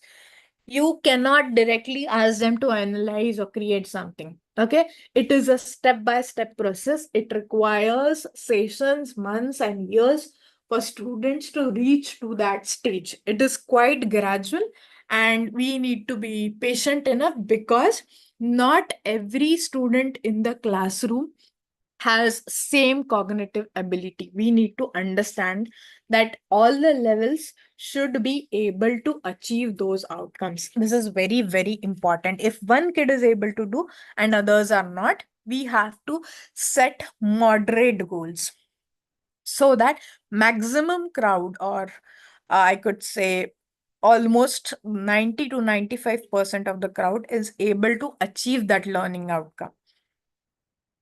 For intermediate or application based learning, say for example, you are teaching a degree course. So lower level for semester 1 and 2, you'll be having introductory courses. For second year undergrad, we focus on emphasizing applying and analyzing. Okay, that is the intermediate level. And for advanced or capstone or graduate level work, level 3, final year of graduation and then honors and all of that, target evaluating and creating. This is how now if you observe here, it was level 1 and level 2. Okay, say for example, undergrad first year students, just introducing them to topic, introduction to artificial intelligence, paper 1. Okay, then paper 2, emphasize application and applying and analyzing. Okay, what are the pros and cons and whatever is there, intermediate level, application based level. And then level 3, graduation levels or honors level, where they are able to creating AI/ML. Say for example, it was artificial and machine learning in second year. Then in the third year, creating codes or whatever is there, whatever is relevant to their field. Then we come with evaluation and creating part. Just a minute, I need to connect my charger.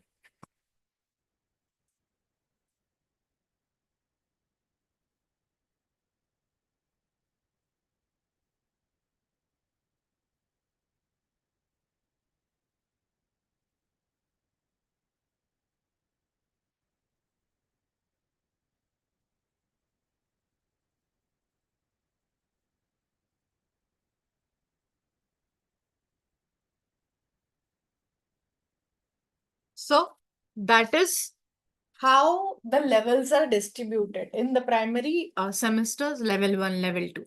Then semester 3, semester 4, level 3, level 4, semester 5, semester 6, level 5, level 6. So this is how we do the distribution in the curriculum. Third step, choose a precise action-oriented verb. Be very specific. Curriculum designing takes months or years. Choose the accurate word. Okay, whatever is relevant. This is the most critical step.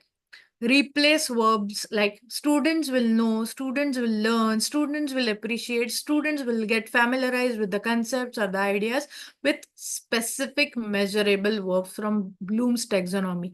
Make use of Bloom's taxonomy every time you write your course outcomes or your learning objectives. Okay, align with the taxonomy because this is what is expected from educators. And fourth step, frame the outcome in an I can or learner will statement. Usually we go for learner will statement. At the end of this course, the learner will be able to demonstrate whatever is there.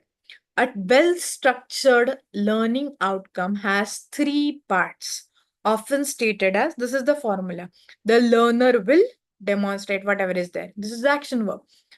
Plus specific knowledge. So whatever the learner will demonstrate machine learning techniques or concepts, whatever is there, plus condition if applicable. The learner will demonstrate machine learning in artificial intelligence. Understood?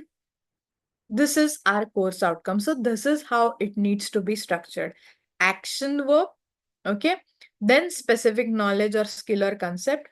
Introduce or add that concept in if the context or condition is applicable. Okay, so this is how we write the outcomes. So detailed breakdown of each level with action verbs and examples. We are going to get into the details of this as well. Let us design effective learning outcomes for a single topic across all 6 levels. Okay, so we'll consider one topic to see the progression clearly, and our topic will be cyber security phishing attacks in a corporate training context. Okay, the topic is cyber security phishing attacks in a corporate training context. This is our topic, and we are going to discuss all the levels of Bloom's taxonomy related to this topic. So let us understand this particular example in detail. Our level 1 is remembering, right? This is the foundation and it involves retrieving factual knowledge from long-term memory. The focus is on recognition and recall. What keywords can we use? List, define, memorize, recall, label, name, identify, recognize, match. How to design? Ask yourself, what are the basic terms, facts, and lists that are non-negotiable building blocks of this topic? Okay, what is important? Make a list of this. Okay, how to design? Assessment. How will you do the assessment for this? Okay, you can ask questions. You can ask them definition questions. Okay, a quiz with multiple choice, objectives, true or false, or simple listening exercise. Okay, say for example, we want to make the students or we have to introduce them to a particular topic. What do? We ask them, okay, what do you understand by this? Asking them question, how would you define this concept? According to you, what is this terminology? The assessment part, simple, level 1, remembering. Now, how to understand whether our outcome is effective or weak outcome? Weak outcome would be know what phishing is. Okay, if we are writing outcomes, the students will know what phishing is. This is vague and not measurable. We are not going to understand how much the students knows student knows or what level of fishing that student knows. We are not able to measure this, right? This is a weak outcome. Now, what will be called an effective outcome? From a given list, the employee will identify 5 most common subject lines used in phishing emails. Effective outcome, right? So the topic was cyber security phishing attacks in corporate training context, right? So the effective learning outcome is, for level 1 is, from the given list, the employee will identify 5 most common subject lines in phishing emails. So the employee is able to identify what is the pattern. He is able to trace the pattern. Okay. Any or the 5 which are the most common subject lines which are used in phishing mails. So this is our learning outcome for level 1. Remembering, he is able to gauge, okay, what is how it appears. Okay, what is the pattern in phishing emails? Level 2 is understanding. So again, with the same example, the learner shows that they have made sense of the information by constructing meaning. They can explain it in their own words, interpret it, summarize it, or give an example, right? This is what his understanding is. What kind of keywords can be used? Explain, summarize, paraphrase, classify, describe, illustrate, compare, infer, interpret. How to design? How will you design this outcome? Ask yourself, how can the learner demonstrate they get it without just reciting the textbook definition? We are not here to gauge that whether they are able to remember that particular information or not. We need to understand, or we need to track how much information is understood. Can they rephrase it or give a simple or give a novel example? Okay, so if I am stating 2 examples, you should be able to state another 2 examples, right? So then and only then you have understood the concept. Or say, for example, I repeated the 6 levels multiple times. Okay, and then if I ask one of you, can you summarize what I spoke for last 2 hours, and you are able to summarize in 1 or 2 minutes. That shows that yes, you have understood what is Bloom's taxonomy. Now, how to assess whether the student has understood? Okay, so this is our level 2. A short answer question asking for explanation, asking them to summarize, a classification task. Okay, how will you differentiate between this and this? How will you classify this in section A or section B, whatever is there? Or a request to provide an original example. Now we have considered the example of phishing in corporate sector. You can state any other example, right? So assessment, whether they have truly understood or not. Now, how to write the effective outcome.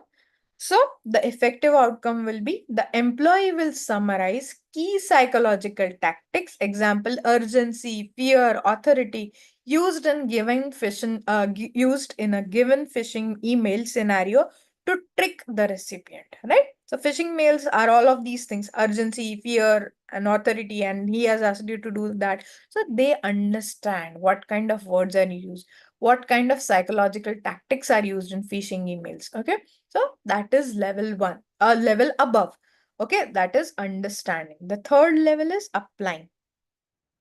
Now these employees will be able to apply. This is crucial transition from theory to practice. Okay, now they have learned what are phishing emails. Okay, how to identify them, what are the common psychological tactics that are used in phishing emails and all. So on the basis of knowledge they have gained and understood, they have to apply that knowledge. The learner uses abstract information in a concrete. It is not important that they have learned ABC and they are going to get ABC. They are going to get something familiar, something abstract, something concrete, or a new situation. Okay, not everything is going to align with whatever you have memorized or whatever you have understood, but the achievement here is, if you are able to apply the knowledge you have gained, or the knowledge you have understood, you will come to a solution. So the keywords to use will be execute, implement, use, demonstrate, solve, calculate, show, modify, operate, etc., etc. How to design? Ask where would this learner realistically use this information on the job or in the next course? Okay, because we are the curriculum makers. So how is this information relevant? Can I give them a scenario or a task to perform? Can I give them a hypothetical situation? Can I ask them to create something or give any kind of situation wherein I test their knowledge, whether they have truly understood or whether they are able to recall whatever is taught to them? Assessment in a simulation. Okay, you are giving a similar kind of a simulatory situation, a role play or a case study or a practical exercise, whatever is there. So this is how you are going to analyze uh, or their application or assess their application part. So, given a simulated email inbox with legitimate and suspicious emails, the employee will demonstrate the correct procedure by reporting a phishing email using the company's report phish button. Okay, you say, for example, you don't declare that, okay, we are going to assess whether you have understood or not. Randomly, you are sending them a phishing mail and you are discussing about in the class, and then the corporate employees are saying, yes, even I received one phishing mail. Then we can ask them, okay, how did you identify this, that this was a phishing email? And then they'll be telling. So this is how we understand, or this is how we assess the application part, by creating similarity scenarios or role plays. So we deal with the classroom students, so we can do such things. Level 4 is analyzing. The learner breaks the concept into its constituent parts and determines how the parts relate to each other to an overall structure or purpose.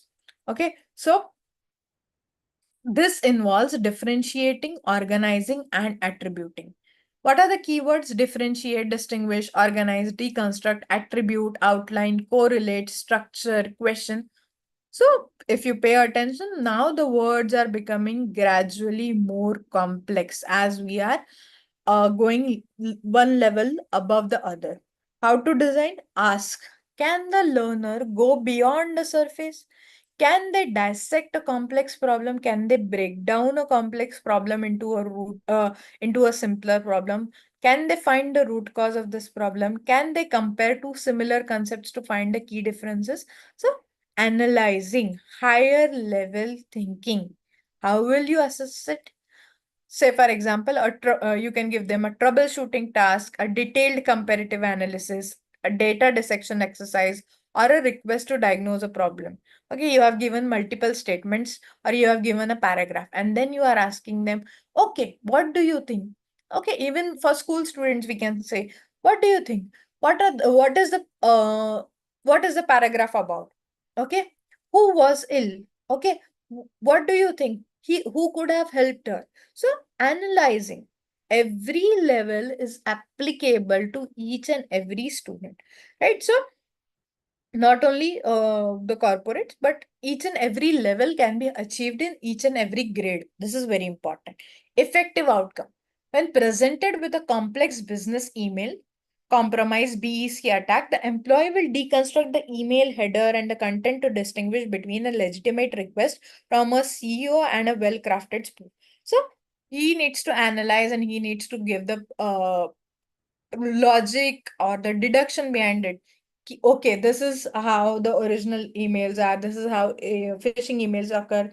This is the pattern. Okay, this is how the address appears and all of these things. So analyzing, okay, differentiating between the genuine ones and the phished email and all of these things, distinguishing, understanding what are the core characteristics and then separating it out.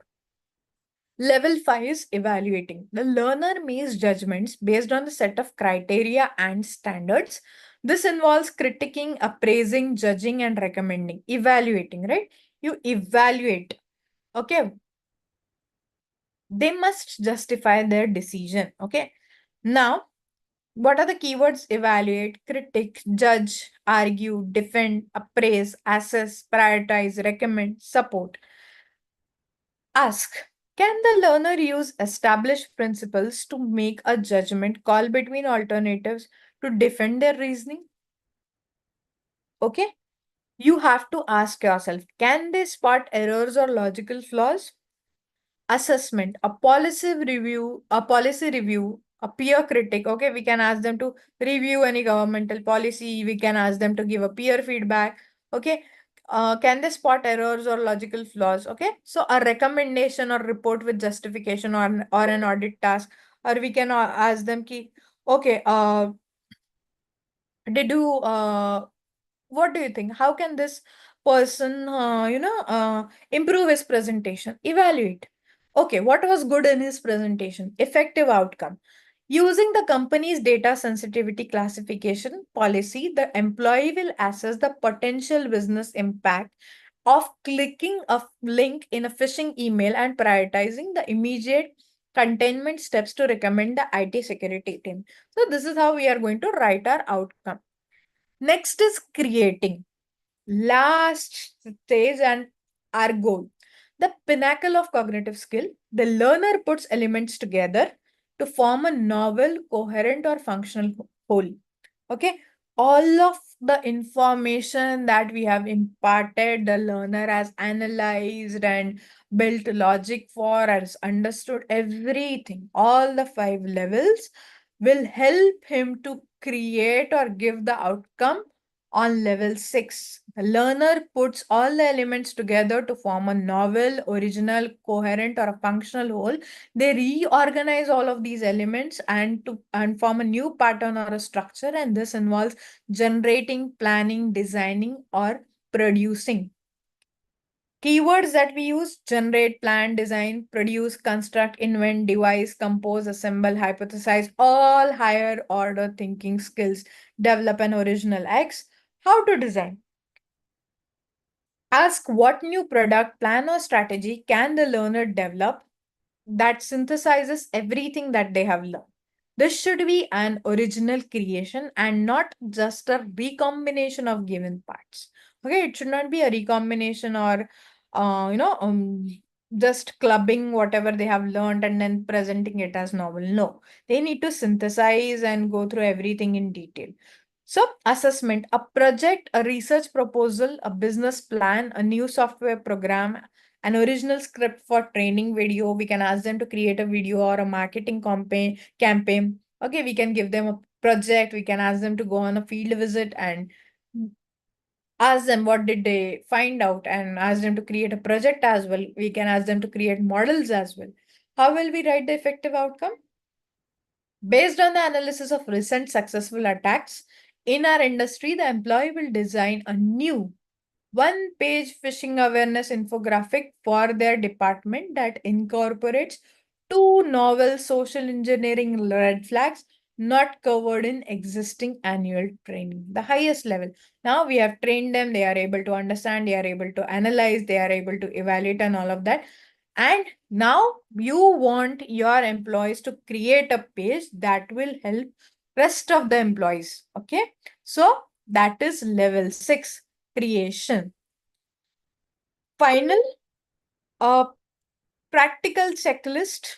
Okay. For perfecting your learning outcomes. Okay, so I hope that you have understood all the levels, and before we submit our learning outcomes or before we consider them, we need to go through this checklist. Whether it is student centered, does it describe what the learner will do, not the instructor? Okay, it should mention that what the student is going to do at the end of this course, not what the teacher is going to instruct in the classroom. Good. The student will analyze. Talking about the students, talking about the learners. Bad. I will teach students to analyze. No. Is it a single clear verb? Very, very important. We only make use of action verbs. Avoid compound outcomes. There is no need to write things in complex way. Example, the student will analyze, evaluate, and create a report. Break them into separate outcomes or choose the highest level verb if it implicitly includes the lower ones. Okay, no need to write analyze, evaluate, or create. Here, the highest level verb is create, right? So if the student is able to create, it means he is able to evaluate, he is able to analyze, he is able to remember as well, he is able to understand as well. So make use of single clear verb, action verb. Is it measurable and observable? Could two independent assessors agree on whether the outcome was met? Again, your outcomes need to be measurable and observable. If the verb is understand, the answer is no. If the verb is classify, the answer is yes. Okay, classify the following into this. We are not able to tell. Okay, so how much did the person understood this? We are not able to tell. But we ask them, classify into this and this, and then we objectively evaluate. Okay, so it should be measurable. It should be observable that yes, we are seeing the output. Is the complexity level appropriate? Does the outcome match the course level?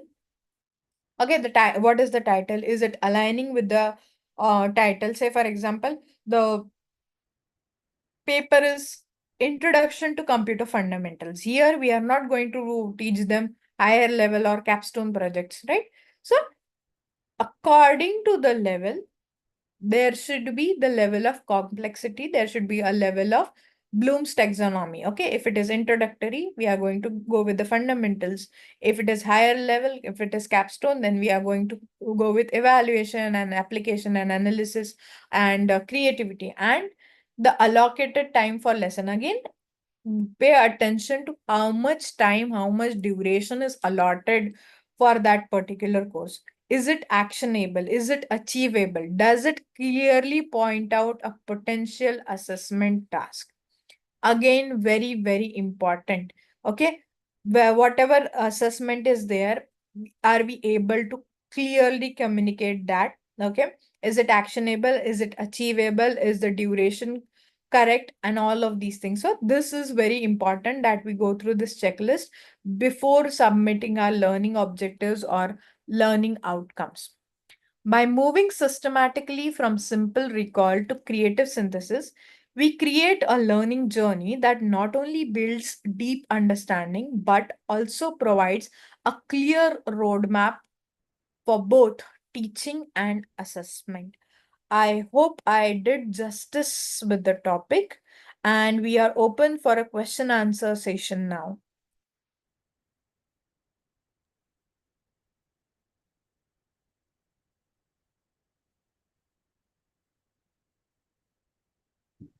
Yes, Dr. Babika ma'am, thank you so much for your beautiful presentation. And dear participants, now the floor is open for discussion. Those who are interested to ask your doubts, you are most welcome to ask.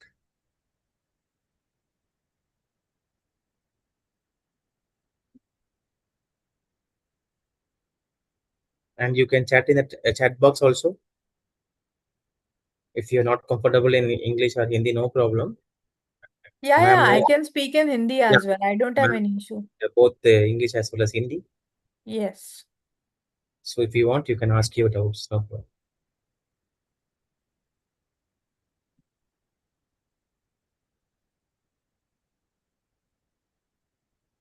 Okay, ma'am. Ma'am, I have one doubt, ma'am, on behalf of the Yes, sir. participants. Yes, sir. Ma'am, what are the current challenges, ma'am? Uh, Because we are directly or indirectly working for the NAC purpose. okay. Sir, you will have to align. I hope that you might have gone through the course outcomes and the whatever expectations are there. Just go through your course outcomes. Again, there is a difference between the course outcomes and the objectives and all of that. So, I hope you must be having certain committees visiting you as well, right? So make sure that before you present your course files or whatever are your program files, you go through everything in detail, cross-check everything. That is what I would suggest, because many a times, because we are working in institutions which are, very old and 30, 40 year, sometimes we miss on certain things. Sometimes the objectives are not clearly defined, or sometimes the outcomes are not measurable. Okay, so keep a track, keep a record of everything that you are doing. Make sure each and everything. Say, for example, when it comes to any session, take peer review sessions from the students, and then you can say that, okay, this activity was conducted in the classroom and we gave students the task of peer review. Okay, and then keep everything with evaluation parameters. This is what I would suggest you, and keep proofs of each and everything. So it helps, and again you must be calling certain committees and all of that to evaluate your outcomes and all, but go through everything and make sure that each and every objective is measurable. So that helps in clearing, and even when you, I guess everyone must be doing that key. Whenever we keep a record of question papers or answer keys, mention the levels. Okay, again, align with the levels. Say, for example, if there are 5 course outcomes, make sure that level 1 and level 2 are in course outcome 1, followed by level 2, level 3, level 4, and level 5, level 6. So this, all of this is followed, then it is clearly achievable to achieve all of these things.